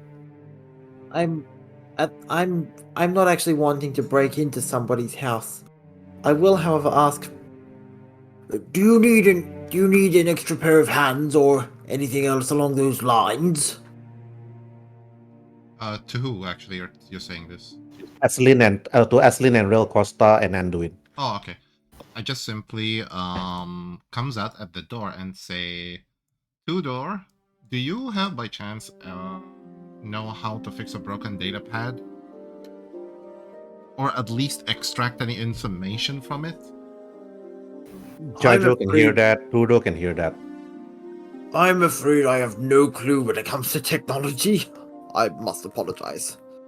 Because I found this broken data pad, I'm pretty sure if we took some time to at least fix it, there might be video footage on it or messages left behind by the owner of the house before he joined Deathwatch. Perhaps in one of the recordings, he might have, let loose the location of the place exactly. So... All right, Jajo. Jajo, you heard this. Do you want to reply back? You can see Jajo very displeased face and say, "So these are Jedi's." So these are Jedi's. Miss alike. Is it? Or miss a hate? No, Mr. Disappointed. All right. So you didn't say a word to Aslin. You know he's asking for somebody to know how to repair the pad, so you stayed quiet. Yes. Even though I have mechanic kit, but it's not fit also because it's more to mechanic, not a digital or unless but you you allow can, me to use a you trinket can, stuff. but it's up to you whether you want to help or not. Then I let you roll. If you don't want to, you just stay quiet. No choice. It's personality to allow. Okay. Yeah, your background personality don't allow this. That's the reason. Okay. All right, Aslin, you link to Turdo, and Turdo couldn't help you with this. You need to find somebody in the town or somebody that knows how to repair this kit. But Trudeau did ask if anybody need any helping hand to check further of the house. I let Rael Costa know of Tudor's offer to help and ask Rael, do you want me or Tudor or even both of us to come and join you to help you out?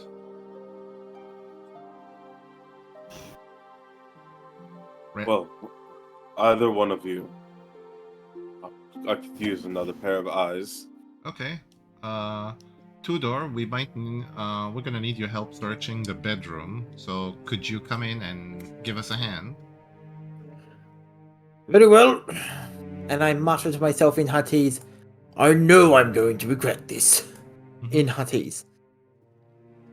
After squeezing through the door,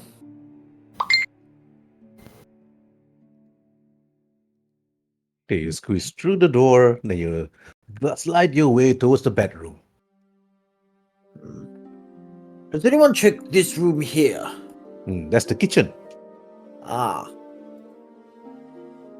Well, he could hide things in very unexpected places, I guess. We'll search the bedroom first. So, then the kitchen. Udo, you head straight to the kitchen, is it? Well, for two reasons. One, for evidence. Two, for sandwiches. All right. I Okay. was gonna say that. I was gonna say you're hungry, so you're gonna head to the kitchen for free food. All right. Okay. Meanwhile, but first things first, let's roll for Rel or Aslin. Okay. Who's going to assist who? Is Aslin gonna assist Rel or is it Rel gonna assist Aslin?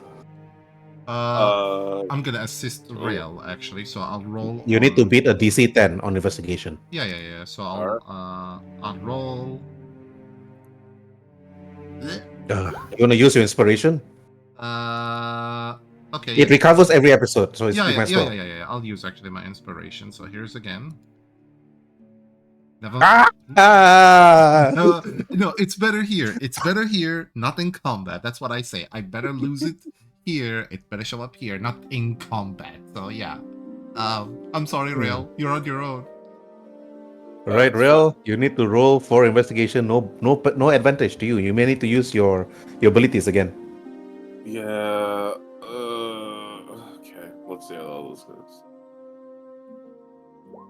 Okay, 16. Okay.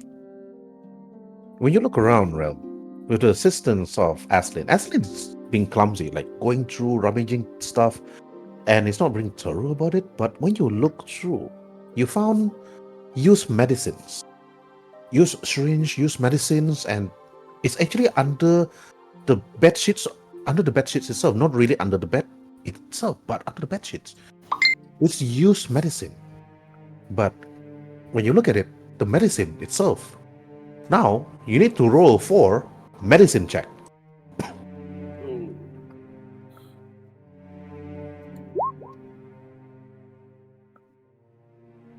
When you look at it, this medicine is some sort of a combat drug, but also at the same time, the medicine is actually to heal a certain type of disease that stops you from going into a berserk stage. But when you look at the medicine, you notice that this medicine can be created only at one place or bought from one place, Camino.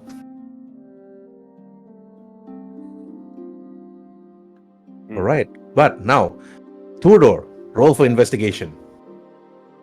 Okay. I'm looking for any sort of suspicious written document or sandwich. Right. Okay, investigation. No, I'm not very good at this. Okay, you open the fridge. It's cold. This is what you notice. You notice a doctor's note. A doctor's note nicely written at the side of the door itself. But inside, you see unused medicine that have not been used for quite some time. And you found roughly about 3 of them. And what do you want to do? You can roll for medicine to see what type of medicine it is, or you can take the note. But also at the same time, you do find some, let me roll for it, 5 rations. Sorry, how many? 5 rations. 5 days worth of rations. Yep.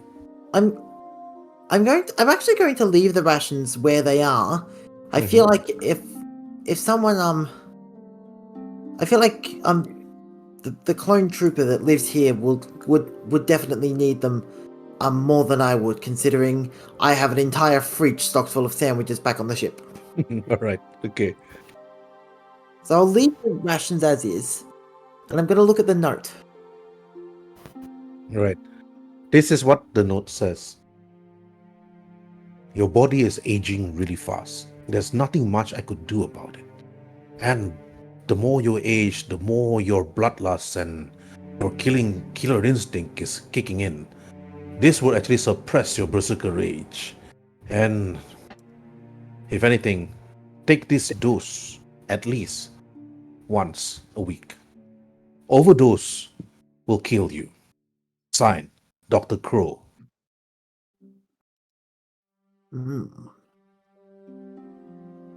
I see. So from what I am gathering, this medicine is designed to prevent clone troopers from entering a berserker state. Interesting. Yep. Now you know that he's a berserker class. I'm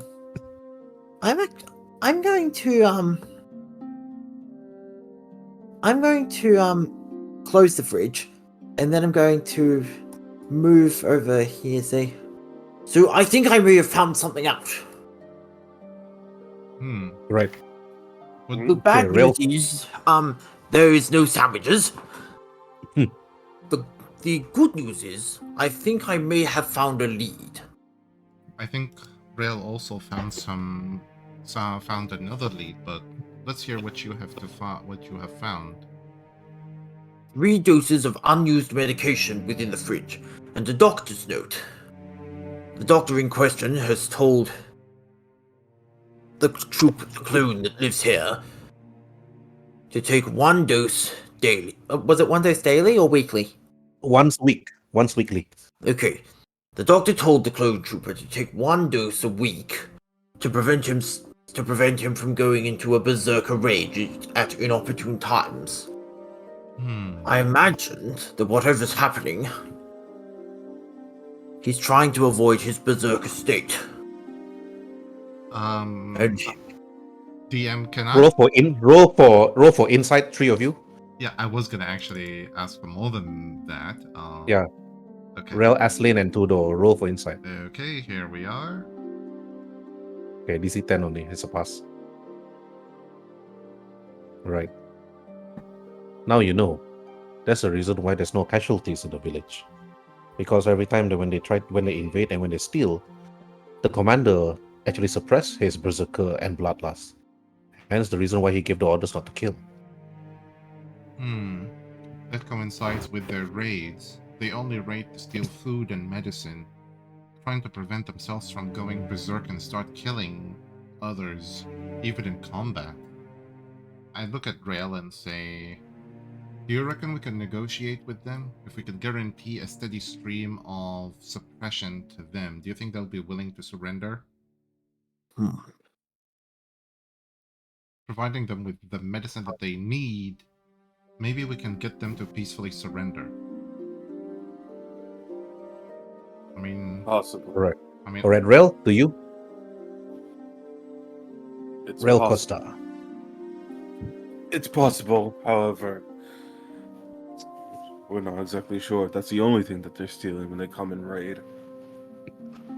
I mean, we heard the people, they only steal food, medicine, and sometimes credit, so no lives have been taken so far, but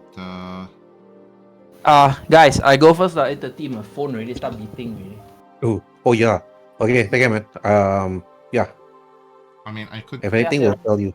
I mean, I could argue in front of a court that they did not kill anybody, they only sought to prevent themselves from becoming a true danger to themselves and others, but we'll have to speak to them first.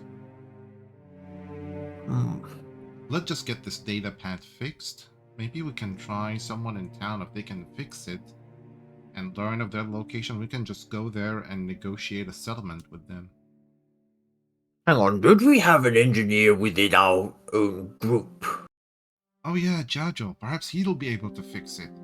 See if you can tell Jajo to come inside and help us fix it. I'll retrieve him. Yes. Mm-hmm. So I'm leaving. So I can't see Jajo on the map. He's hiding. He's actually hiding. He's here actually. He blends in. He blends in with the generator. Yep. Jajo! I think we found something you can help us with. With thievery? Break in? Really, there's a broken data pad that we found that could unlock the secrets to everything he's been doing. We were wondering if you could help fix it. Robo position. Yeah, Honestly, you have to. Yeah, Trudeau have to roll persuasion. Against It's just Jajo. why is it that the things I have the highest bonus in? And that's it. I'm using my inspiration on this. All right. Wait, Okay. hold on Roll for again. one. Roll Hold on again. for one. Hold for one. That is slightly better. Yes. Okay, Yes. fine. For story's sake, okay. Then, okay, for story's sake, Jajo say, Miss, I don't see this as how is this as a positive way of investigating. But anyway, what is it? Yeah, you can try. Very well. Yeah. But anyway, it's like Jajo, when you play Knights of the Old Republic 1 and 2, right? When you create a scoundrel Jedi, you break in and take people's credits from their homes. So nothing stopping you from doing that. It's like in the game. But it's okay. Correct, You can but progress the story purpose. You can go and repair the data pad, which Dodo mentioned. I'll tell you what. I'll pay you. I'm not usually one to resort to bribery. But if I gave you 50 credits, then Judge, you can. Then Judge will say, credits doesn't give you moral credit. Anyway, where's it? okay. I'll call out into the house. Jaju says he can repair the generator. I'm sorry. Data pad. The That's not bad. Generator. Whoa, yes, generator. You can live in the house now. Yes, it generator is forbidden. Here's the data pad, and he basically give it to you. There's a nice table on the inside if you want to use it and sit down. We just need to be able to access any messages on it. He just kneel down, take the tools out. Misa will do it fast. Alright, roll for it. For the first turn, only 11. Roll again, not high enough. You're gonna take about 30 minutes for this. Each time 30 minutes. Where open my character sheet? Yeah, roll again, mechanics. It's taking quite some time, but during this 30 minutes time, okay, Rel Costa and Anduin, Aslin and Tudo. What do you three want to do first? Okay, Tudo first. Well, during this 1 hour waiting. Tudo, what do you want to do? okay. I'll say. So if it does in fact mean that they're acting out of desperation, perhaps we could find some way to aid them. Perhaps we could make a deal with the Republic. Or at least within the Jedi Order, so that they get their supply of medication and do not turn on their allies. If we can get them to peacefully surrender, then that changes the whole thing, because we can argue in front of the courts that they did not wish to harm others or themselves and they resorted to thievery, because I'm pretty sure the medication would have been extremely expensive. We can argue in front of the judge saying if they can provide them with a steady stream of medicine, they can resume their duties as soldiers and uphold the law on this village and even this planet.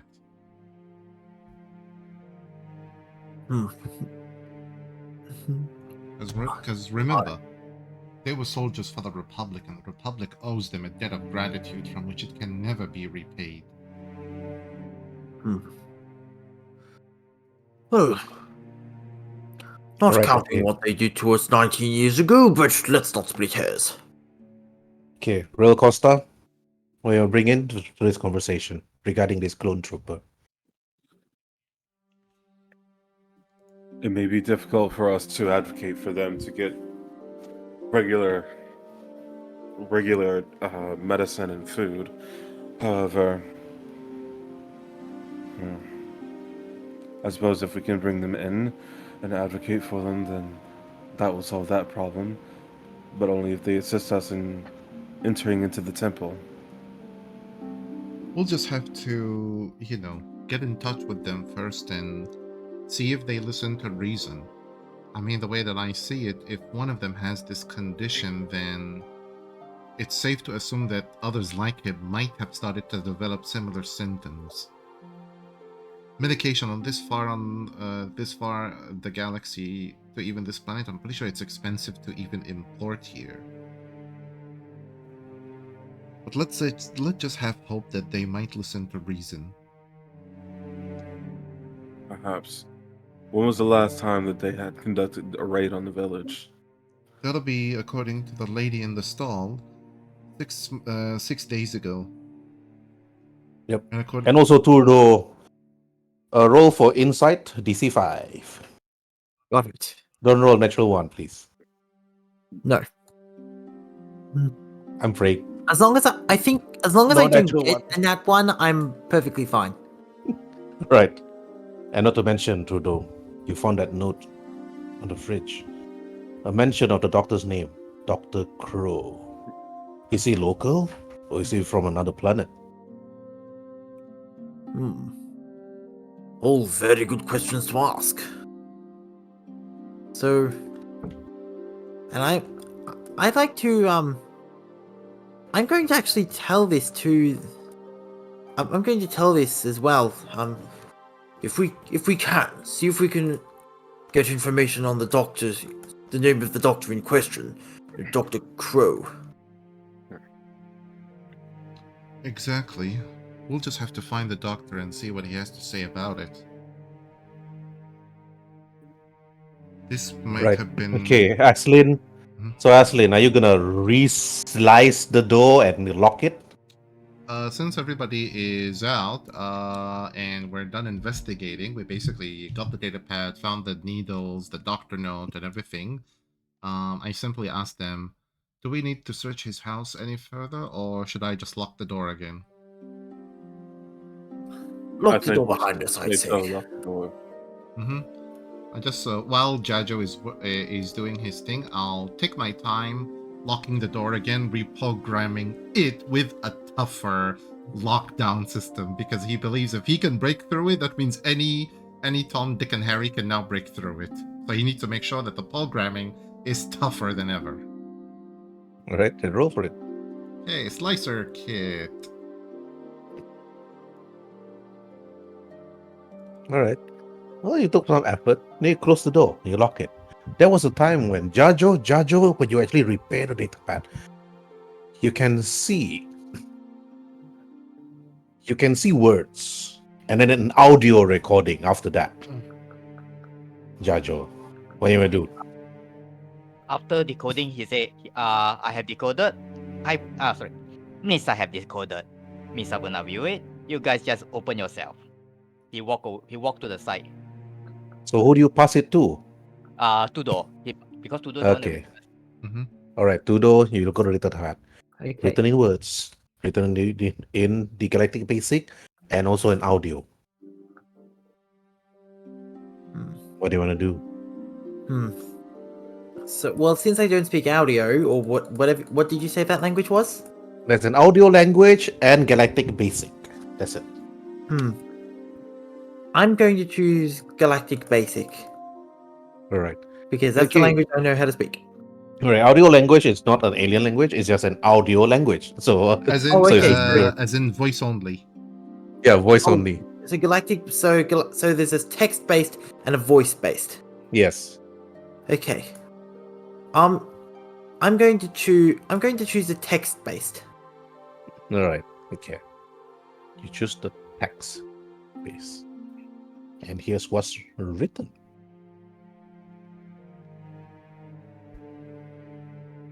Commander CT, you have been laid out by the new Galactic Republic and serve as a farmer on a backwater planet of Carlac. I'm giving you an offer to join me and lead an army against this fake galactic order and build a new empire together with me. I have deposit a number of credits to your account, and in doing so, I will also help you in getting a medicine that will stop your aging permanently. Report to me within this coordinate once you're done.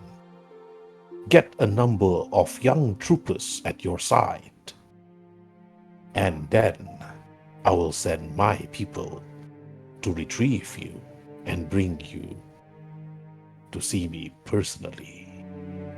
And in the initial day, you see CD. Well, who's CD? It could be Cold Duck, for example. or Carlos Domino or whoever. I might have some idea of who he is, and I'm not pleased with it. You might, but you need to roll an insight DC 20. DC 20. Well, I made it. All right. I'm going. Okay, you Let pass. me understand. Let me clarify why I'm thinking what I'm thinking.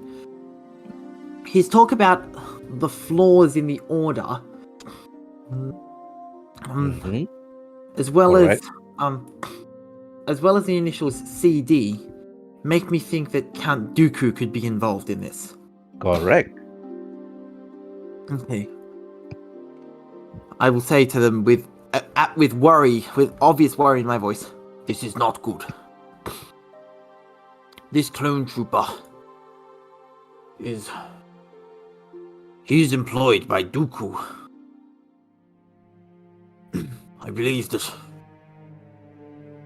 if Dooku is involved in this man's raiding as a benefactor, I do believe it will be quite a lot harder, if not impossible, to redeem him.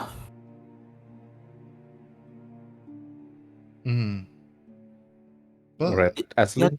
Did it have coordinates? You said something about coordinates. Meet me at these coordinates once you're done. Yeah. It's not on this planet, apparently. This one, okay, you actually need to roll for. Well, this one is gonna be quite hard for you if you're not on your ship. So I believe you probably need to be on your ship for this one. Okay. But you can roll for it with survival. I mean, you can tell you need to tell the coordinates to the rest of the party first. Then I will let everybody roll for it with disadvantage. Okay, so I will relay these coordinates and ask. So does anyone know what part of the galaxy that's in, at least? Okay. You look at the coordinates. Okay, everybody roll for lore with disadvantage. DC is also 20. Okay. Most of my I've spent half my life on Coruscant and no, I've spent what is it? Oh, I've spent almost. half my life Jojo almost. Oh! Whoa! Holy Again! moly! Twice in one. Oh, I didn't think it's possible. Dude, You that should was- screenshot this. You should bloody screenshot this, dude. Yes, Really, yes, and yes, put yes, it yes. I in Tabletop am, I Central, am, I and am, with I am. disadvantage, I you know. am All right. also. Yep, I already done screenshotting this. Let me just save the image. And yep, this is. And I'm not proficient in lore. It has 0 into it.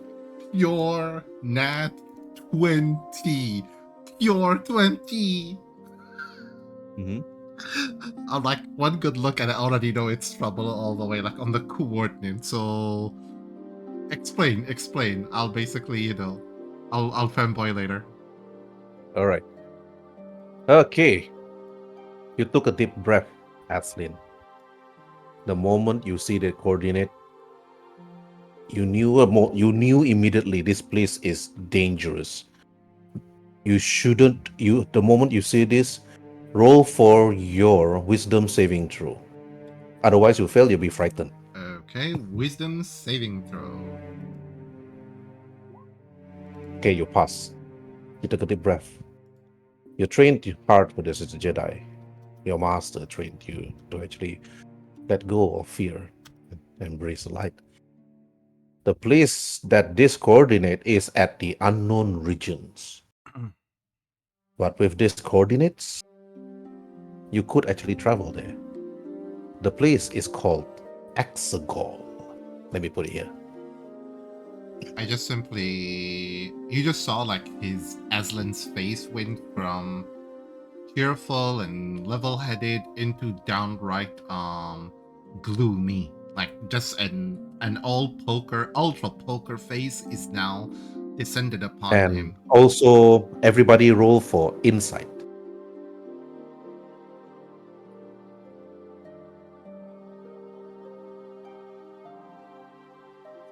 Okay, Tudo pass. Rel pass. Only Android needs to roll, and Jajo.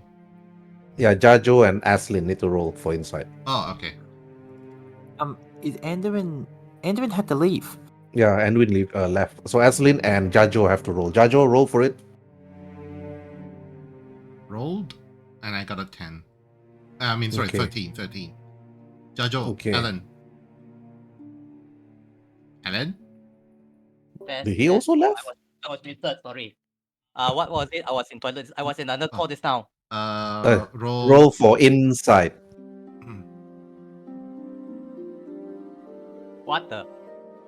Holy moly. Okay. So Okay. they brought specialists or what? All right. Okay, Jajo, because you're in the toilet, you probably miss a lot of key stuff earlier on regarding a certain planet, Exegol.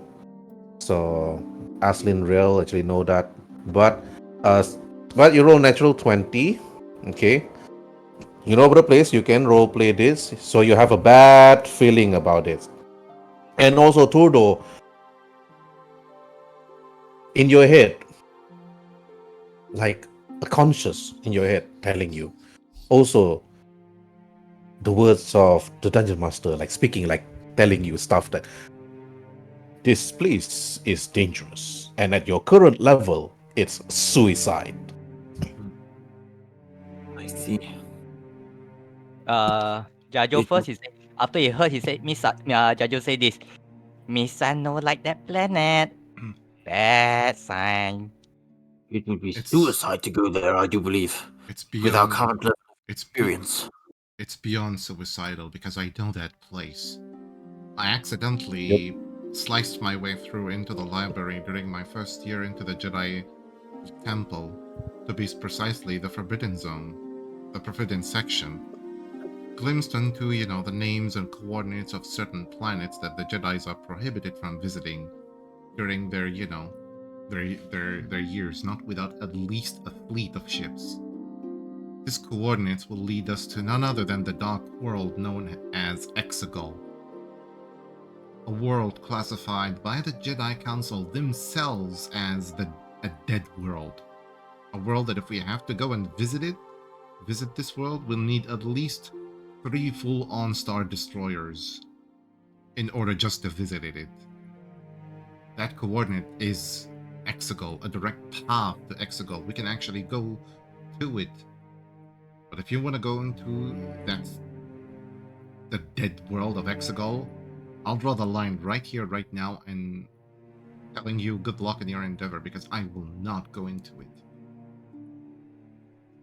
I recognize. I understand your concern. We will not go to Exegol. I do believe it would be a foolish endeavor. Instead, we will stay here and learn what we can. We'll have to get the clones here to peacefully surrender now that we know their endeavor. As for Exegol and our current discoveries, we'll have to immediately contact the Jedi Council and informing them about what we have found out just now. Also, this is the written record. We still have the audio recording to listen to it. That is true. Tudor, why don't you play the audio recording? Perhaps the clone can let us know where he was headed in terms of exact coordinates. The more we know, the better. Very well then. Sorry, could you play a thing? Can you repeat what you've just said there? This is basically the written record, as in what he wrote in the data pad. There is the voice recording. We have to listen to the voice recording now. Ah, yes. So Yeah. So I'll turn on the voice recording. All right. You know the place called Asgol. It's a dangerous place. You know that. But not to mention the storms that will destroy ships even if they try to enter. It's not a place where big ships could actually fly through and breeze through easily. It's mostly meant only for small starfighters or small ships to actually fly through, and not for big ships. So that's the problem with Exegol. But it is a suicide attempt just to go there. It's a dangerous place. Rail Costa knows this. It gave bad juju for Jajo.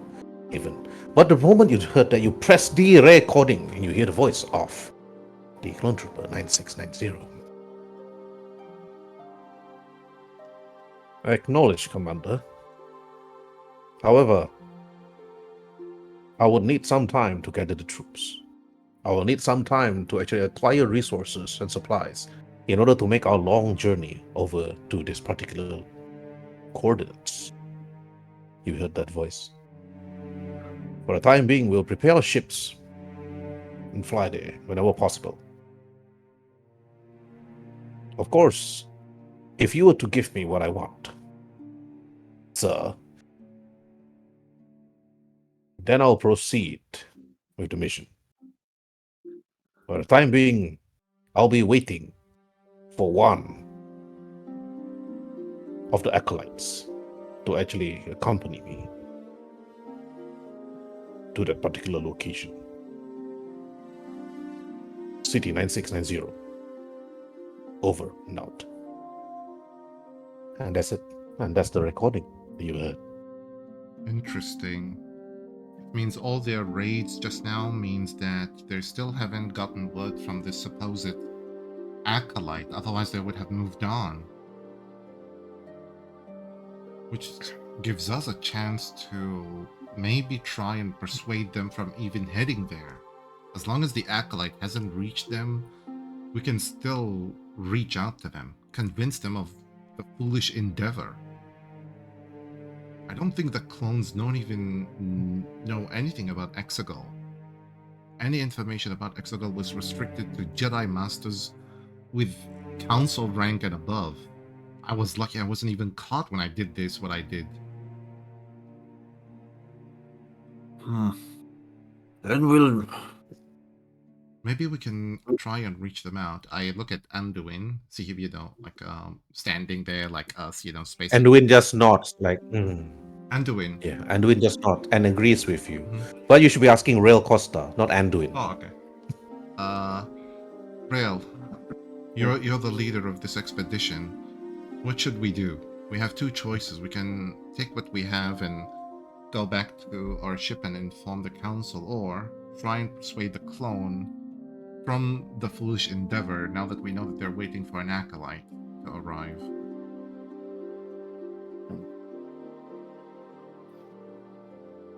Rail? It would. It probably would be best to go and seek out these clone troopers.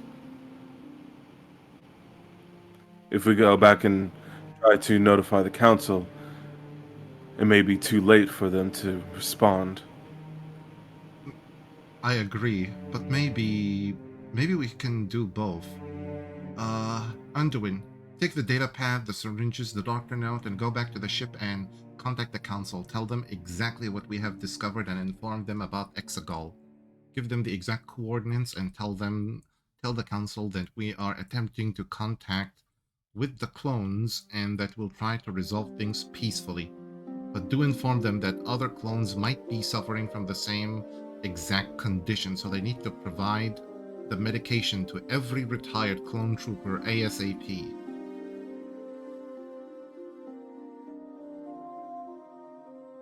DM? I thought you were talking to Turdo. No, I'm actually talking to Anduin. Telling Anduin he should, take the data pad, the doctor note, the medication, and go back to the ship so he can contact the Jedi Council while we attempt to talk to the clones. Now, as a GM advice to you, because I'm gonna ask Roche to roleplay this, I suggest you don't tell Anduin to do this. Okay? If you want to do it, you have to do it yourself. Don't tell Anduin. Anduin won't be able to roleplay this during the next session. Oh, okay. In that case, I'll actually go there myself. I'll actually go back to the ship. I'll just need to say this to the party then. Guys, go ahead of me and talk to the clones. I'll go back to the ship and see if I can contact the council. They'll have to know about this and... But before anything, you need to roll for You don't have to roll for insight. Oh, okay. So because the DC is 5. Telling the council is also going to be futile. They can't do much because you're just based on a hunch, based on clues that you found on Carlac. For them to actually go, if you're asking them to go to Exegol, there's probably going to be a suicide even for them. And not to mention that you must remember that the current Jedi's right now is not strong. You're not big in numbers. You're very few. And not to mention that many of them are scattered around across the galaxy, trying to actually quell some certain unrest, investigate certain stuff. So if you're gonna be, and not to mention that the military might isn't really that close towards the new Jedi Council itself. Then you need to bring this up not with the Jedi Council, but you need to bring this information to the Supreme Counselor Amidala herself. So you need to persuade Anakin Skywalker and say this is based on a hunch. Whether your persuasion pass or not, there's going to be a later role after this. And then after that, then if he asks you to come back to bring this information, the clone trooper will be gone already by the time you come back. He's already recruited by the Sith acolyte. So you have to think about: do you want to go back, stay back, report this to the council, and hope that your persuasion roll is good, and so on? He just thinks very deeply, take a deep breath, try to clear the whole thing, and he's like, You must remember, you've been in my game so many times. For every action, there are always repercussions. yeah, exactly. So you have to remember. Exactly. So he's like, thinks deeply, and he's like, let's head and meet the clones. We'll see if we can persuade them from this foolish endeavor. No one, not even a clone, should be heading toward Exegol. It's a dead world. There's nothing there but chaos and darkness. Let's just go and see if we can save them. What do you guys think? Tudo, to you, then to Jajo, then to Rem. I think we definitely should handle this as quickly as possible before it becomes a much larger issue. Exactly. At least here. Exactly. We'll try and save them. Once we're done from here, we'll see what we can do next. All right, Jajo. Ellen? Ellen? Sorry, I forgot I'm mute. Sorry, I forgot I was mute.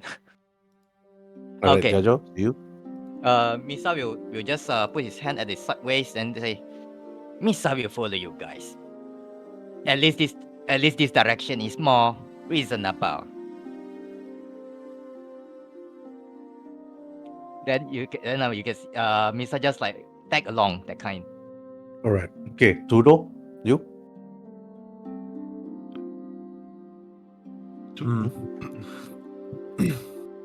Any chance we get to redeem these clone troopers, we must take. We cannot let them reach Exegol, and we cannot let them fall to darkness. Exactly. If we can do this successfully, once we leave this planet, we'll have to inform the Supreme Chancellor Amidala about all of this. Maybe we can get the Republic Council to vote on emergency laws once more. This thing's serious.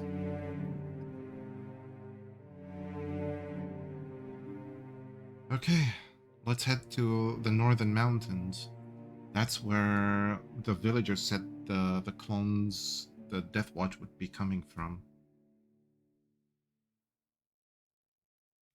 All right. So you're gonna be heading straight towards the northern mountains. All right. On foot, speeder, or tauntauns?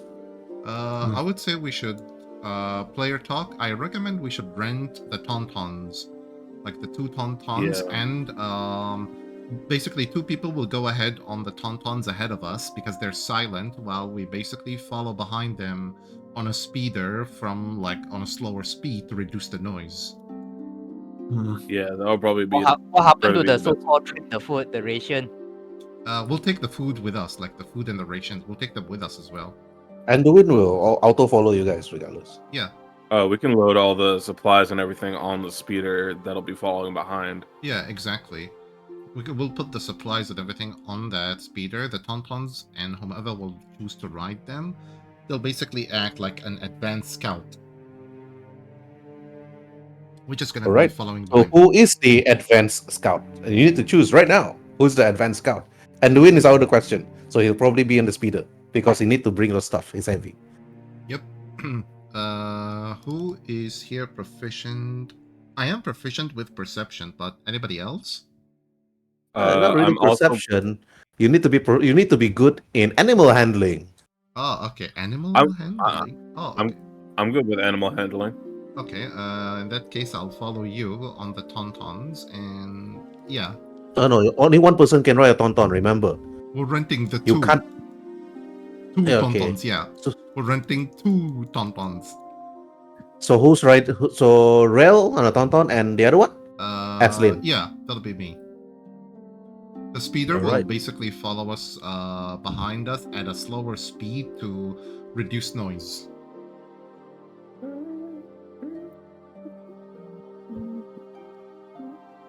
Okay. So Aslin and also Rel Costa on the tauntaun. Yep, Yes. exactly. Classic ice planet ride. All we need is the classic Star Wars music playing in the background as we climb the mountains and the hills. Okay, wait for a while. Let me give this to you first before anything. Rel Costa and also Aslin Rail. Okay, the tauntauns. Because I need to give you guys tauntauns first. Mm-hmm. Then I need to remove you from the. Then I need to hide you two from the map.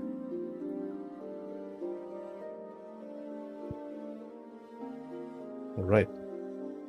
Advanced scouts, yeah. So that means Turdo, Anduin, and also Jajo won't be in the scene yet.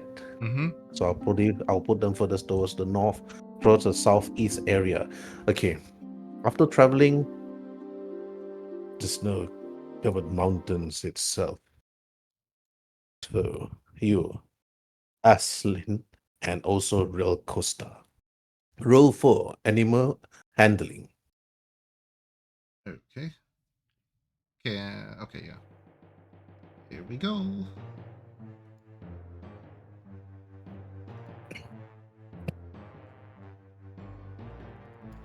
And uh,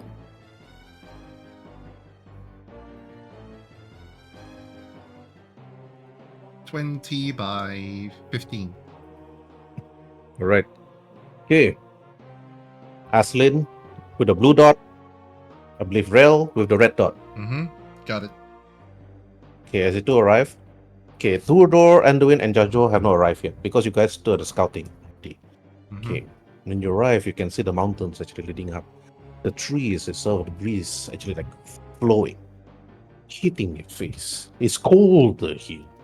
It's much, much colder.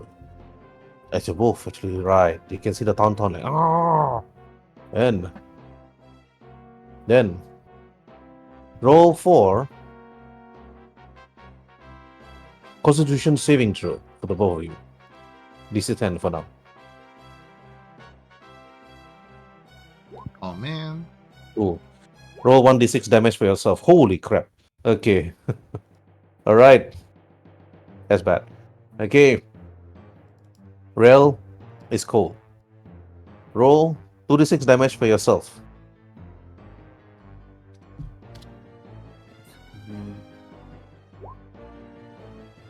Now, roll for perception.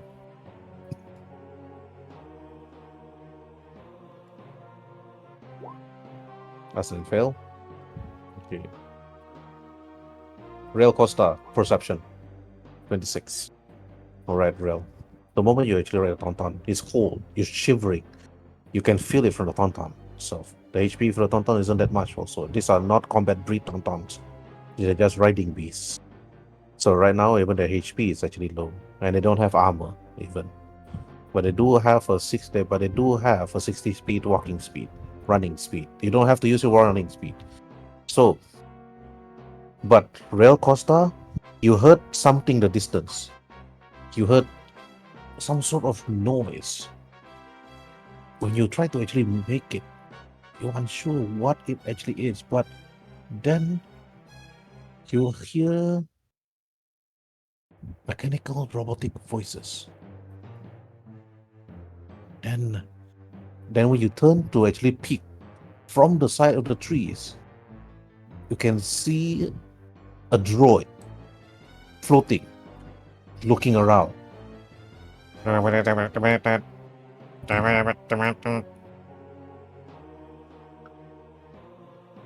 All right. Real Costa, only you saw this. Only you. Okay? What you want to do? He'll yell to Aslan, "We have scout droids about." I just hold my tauntaun same time as you so that we can stop together. He's like, we may have to sneak around him.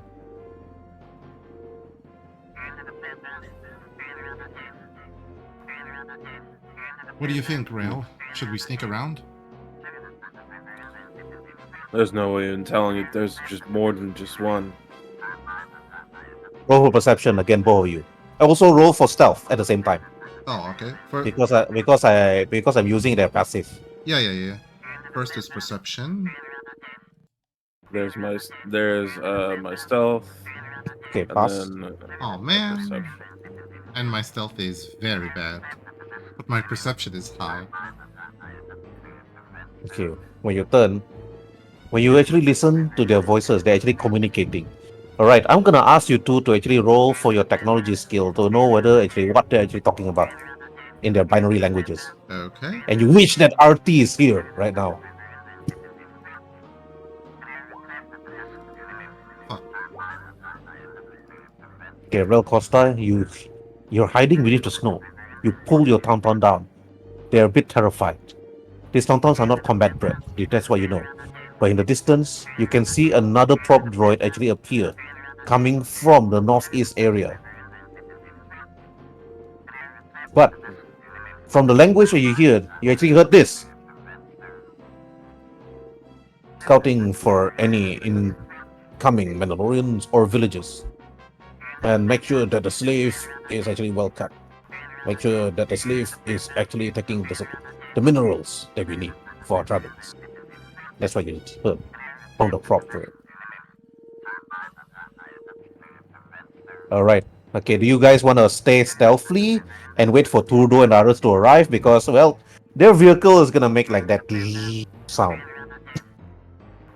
I look at Rail and just simply say to him, we should warn them. If they come in here with that speeder, the noise alone will alert these two droids and subsequently the Mandalorians will know about us. So, do you reckon we should head back and, inform them? Proceeding any... That would be bad. Or... I mean, we did We at could. least, found out that we are close to the base. If we attempt to attack the droids right here now, just the two of us, we might alert the enemy. But with our friends arriving behind us, we could attempt to sneak on foot past beyond the droids' sensors. Or you can Leroy Jenkins. We have no crowbar, guy. We can't Leroy Jenkins it.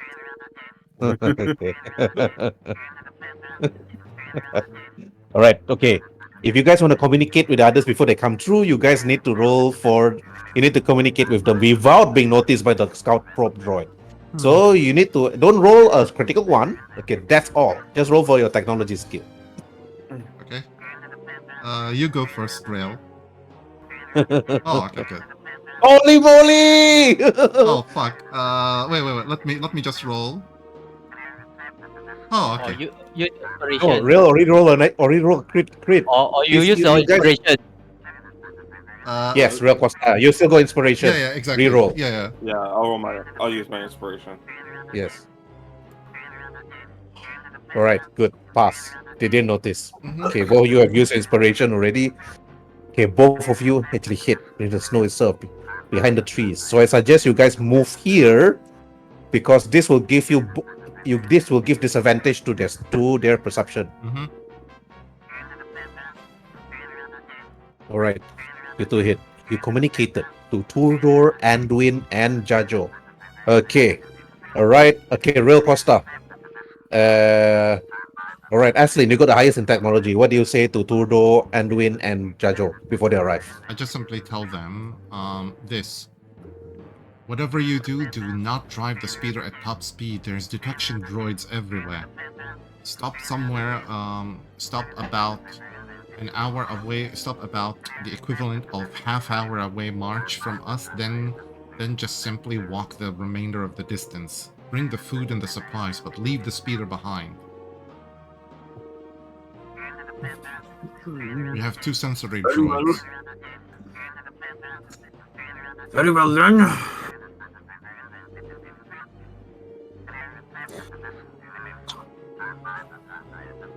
Just a reminder that I'm not as fast as the rest of you. We'll wait for the rest of you here. We'll give you our coordinates so that you'll know where we're exactly hiding. Okay.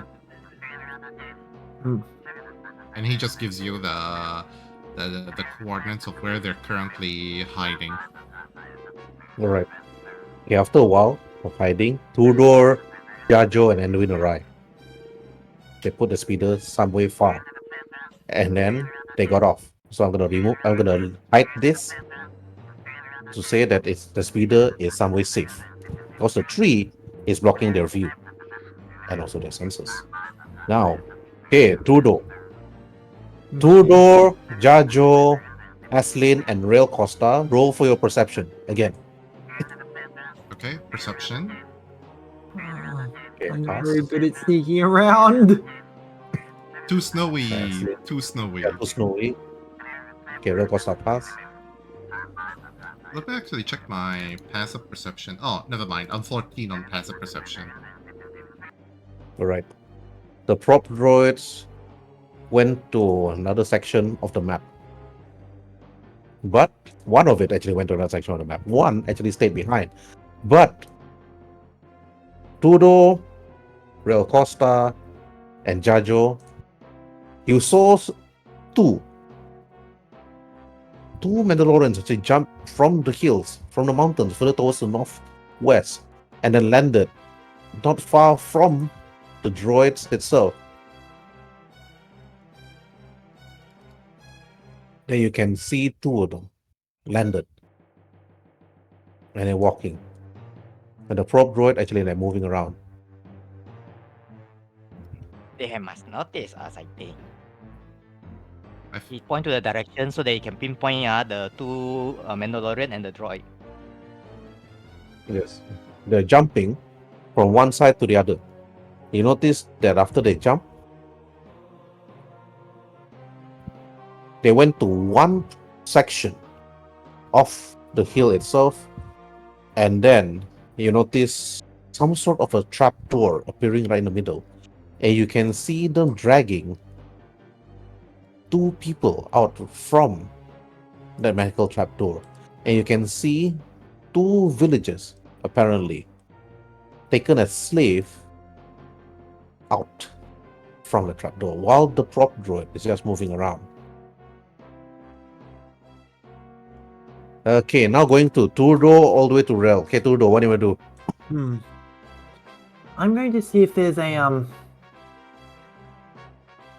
going to see if there's a way we can actually avoid being noticed by these Mandalorians. I don't want to get into any conflict if I can at all afford it. Alright, okay, you'll wait. You're thinking either you play the waiting game, or you can slide there and negotiate, or you just wait and see what's there and see what they're gonna do next. Okay, Aslin, to you. I simply, after noticing this, I tell them that we better follow them silently. You guys walk ahead of us so that me and Rael with our tauntauns can step over your tracks and cover them over. If they see there's nothing more than tauntaun footsteps, they'll never suspect anything. We'll need to know where the exact place that they're keeping the rest. Okay, then you're gonna wait. Okay, Jajo, your turn. You all find all suddenly Jaju voice out something unexpected. Means I think you all should just go forward. Didn't you all want to meet them? Up front and center quickly. He just comment like this, cross his arm. He didn't make it loud, he just give his comment. Right. Anduin said and grabbed his bag. I got food. They must be hungry. And now Rail Costa to you.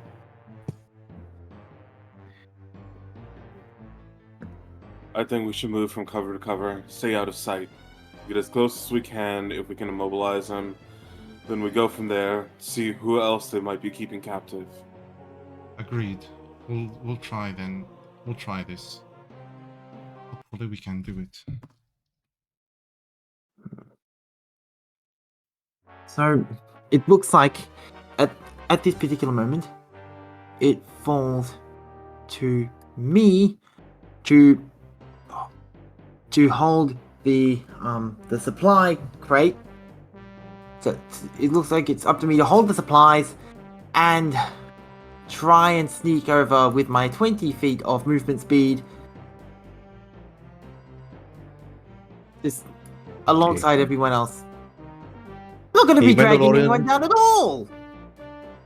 The Mandalorian jump pack commandos, they drag the prisoners and head straight towards the north again, leaving the location. Okay. While we still have time, let's go now. The only thing left behind is the prop droid, the scout droid. We'll sneak past beyond the droid. Yep. You better hope and pray that your stealth skill is better than its passive. That's all. Mm-hmm. Oh yeah, I am proficient in stealth. Okay, roll for it, all of you guys. Better make sure you go from tree to tree and rock to rock. Yep. That will give the prop droid a disadvantage to actually notice the rest Come of you. on, man. I have a 6. At least give me a 10. Ugh. And I've already used my inspiration. Yeah, you already. Both you and Rel already used your inspiration. You think that's bad? Watch this. Oh, See? I told you I'd bring the group down. Because I'm carrying a heavy crate full of supplies. ugh. And I'm a gosh darn hut. What do you expect me to do? Let's just pray. Right. Let's just pray we don't get Well, noticed. the droid is still very far away. It won't notice you. Still very far away. Oh, okay.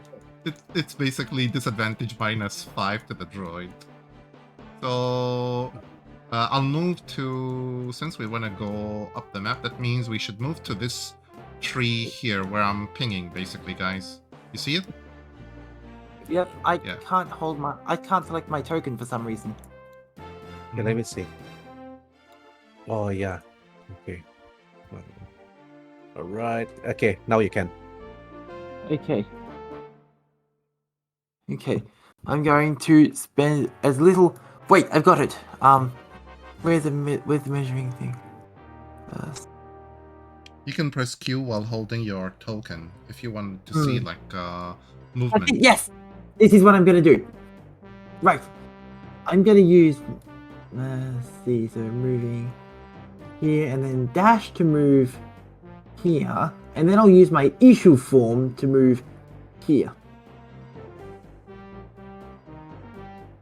Do you know what issue form does? It does. So this is issue form. I'm going to be using it a lot.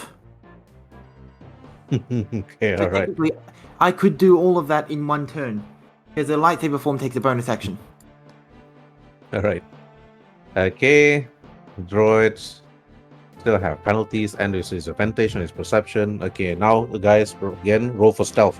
Okay, which section are you guys gonna be moving next? We Which should- section? we- Which tree? Oh, we should move to here because it's got like all like upper area. Difficult terrain, yeah. So only 15 feet of movement. Oh, if it's 15 feet of movement, then we can move here. Yeah, exactly. We can move here. Okay. Yeah, we can move All like right. height here. The tree is again giving penalties. So, all right, roll for stealth. Well, not penalty to you guys, but penalty to the droid. Yeah. Oh, Rail Costa doing it perfectly. Oh, Okay. Well, watch me fail this again. See? I'm still moving Okay. here.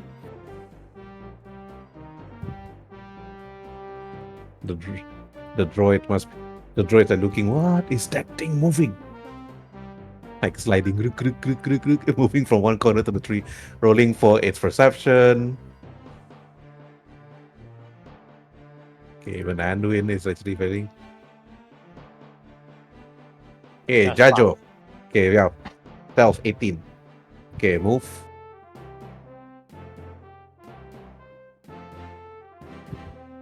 Alright. Okay, from here is where you guys really don't have much cover. Okay. we'll wait for the droid to move Oh. a little bit forward. Yep.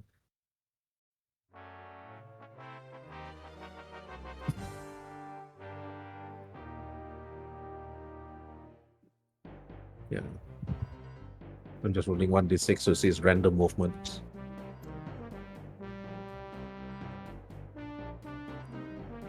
Alright, what you guys want to do? Okay. They already moved 3 times. Okay, I recommend we move to in between those two trees here. Just further Is up. it further than 30 feet? Definitely, but Yeah, very far away. You have to dash, literally. Yeah, exactly. Wait, I can dash and use my issue form, and I still only move 50 feet. Mm-hmm. this area right here, is this like a ridge? Yeah, it's like a difficult terrain area. But it's a ridge, but you can actually jump down and hide at this corner. Yeah, I think we should move here and then move along here. Yes. Then the droid won't be able to see you. Oh, okay. In that case, yeah. We can basically go forward and turn right and just proceed upwards alongside the ridge. Okay. Just to tell you guys, there's a hidden base here. Okay. So if the droid actually notice you all, yeah, this thing is gonna open. Okay. So, I will be. So let's move then. Okay. Stealth again. I've not. Yep. Right? Go for stealth. We're rolling for perception with disadvantage. Yeah. I need to beat. Yeah. I need to beat a 6. Did Rail Costa roll a 7? 7 plus 2? Okay. That is literally a -1, and it's still better than what I did. Yeah. Alright. Okay, I roll a 3 for my disadvantage. So I didn't notice. Okay.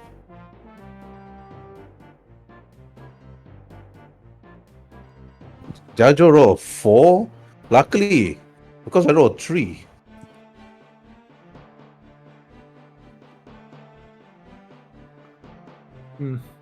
Okay. Drag Alright. your character here, Alan.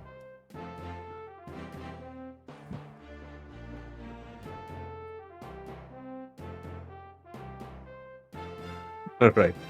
Okay. Now, even though Anduin actually rolled a 3, doesn't mean that the droid actually wins. Because it's equal.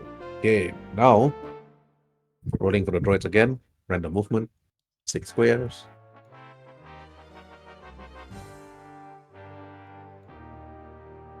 Okay. Do you guys want to move? Or wait? Okay. As long as we stay on the inside of the ridge, we should be fine until the droid moves away from us again. Okay. Yeah, I think So you would. Okay, let me roll again. 1d6. 1d6 random movement.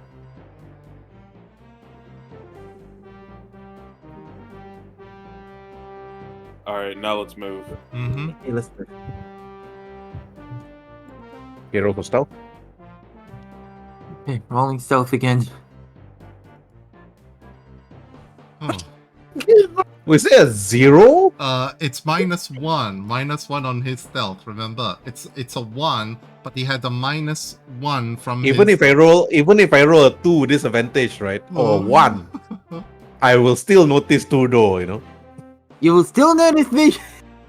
Yep. This sucks. Why did I have to play a heart? All right. Okay. Tudor, you haven't used your inspiration. Oh yeah, you haven't used your I inspiration. used my inspiration already! When? Yeah, he used earlier on. Oh yeah. Earlier on, before this scene, he used it. He Oh already yeah, used yeah. it. You did actually use Okay. your Am I able- Anybody else have inspiration to inspire Tudor? I know Rel used it already. Aslin used it already. Jajo. Jajo. Yeah, Jajo actually has inspiration. Ellen. Uh-huh. Are you gonna use your inspiration to inspire Tudor to be better? Okay, I give him. All right. Okay, Tudor, roll. Otherwise, he's gonna encounter immediately. Okay, roll again. Yep. I'm hoping. Oh, that's the best I've got. Oh. All right, lah. Oh, All right, I okay. almost got the box of supplies. Okay, So so the- technically, he's Jajo from behind sees something wrong. Then he tell, Tudor, Tudor, careful here. You won't be leaving a trail. Tudor. Then after hearing your words, Jajo, Tudor actually like hit better, hiding his head behind that small ridge. And now gonna be rolling for the droid again. Kind of bending Okay. my upper body forwards so that I can hide under the ridge. Just pushing the box along. Yeah. Otherwise, I'm gonna ask you all to roll for initiative, and hopefully you guys win faster than the droid, so you guys can actually throw your lightsaber at it. Okay. Yeah. And destroy it before it can do anything. Okay. All right. So, okay, what you guys want to do? Do you guys want me to roll again, or you guys want to move for the moment the droid goes away? I think it's as far away as we need it to be. Yeah, exactly. We should just keep all the way now to the very end behind the tree here. Okay, roll for stealth. Penalty disadvantage with penalties. Okay, for the droid, rolling for stealth. Oh, okay, thank God. Okay, pass. You have to be worried about two doors again. Okay, Oh God. right.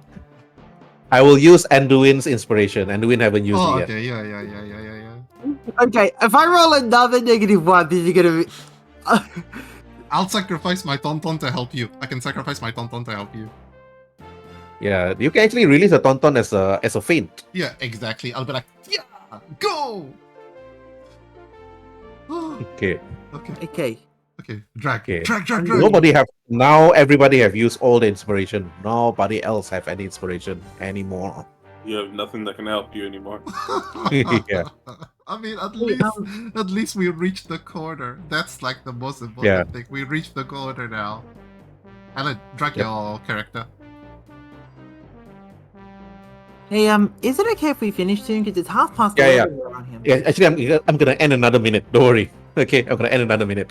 Okay. Because it's already 3 hours. All right. Okay.